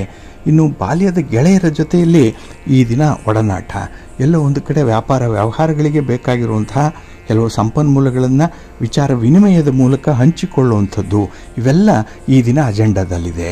ಯಾಕೆಂದರೆ ನಿಮ್ಮ ಭವಿಷ್ಯ ನಿಮ್ಮ ಕೈಲಿದೆ. ಅದನ್ನು ಉಜ್ವಲಗೊಳಿಸಬೇಕು. ಅದನ್ನು 4 ಜನರಿಗೆ ಅನುಕೂಲ ಆಗುವಂಥ ರೀತಿಯಲ್ಲಿ ಒಂದು ಪುನರ್ ನಿರ್ಮಾಣ ಮಾಡಬೇಕು ಅನ್ನುವಂಥ ಒಂದು ವಿಚಾರ ಇದೆ. ಇದು ಒಳ್ಳೆಯ ಬೆಳವಣಿಗೆ. ನಿಮ್ಮ ಮನೆ ದೇವರನ್ನು ಸ್ಮರಣೆ ಮಾಡ್ತಾ ಇರಿ. ಹಾಗೆ ಭಕ್ತಿಯಿಂದ ಈ ದಿನ ನೀವು ವಿಷ್ಣು ಸ್ತೋತ್ರವನ್ನು ಹೇಳ್ಕೊಳ್ಳಿ, ಕೃಷ್ಣನನ್ನು ಜಪ ಮಾಡಿ ಸ್ತೋತ್ರ ಹೇಳ್ಕೊಳ್ಳಿ, ಒಳ್ಳೆಯದಾಗುತ್ತೆ. ನಿಮ್ಮ ಅದೃಷ್ಟದ ಬಣ್ಣ ನೇರಳೆ, ಅದೃಷ್ಟದ ದಿಕ್ಕು ಈಶಾನ್ಯ ದಿಕ್ಕು, ಅದೃಷ್ಟ ಸಂಖ್ಯೆ 1.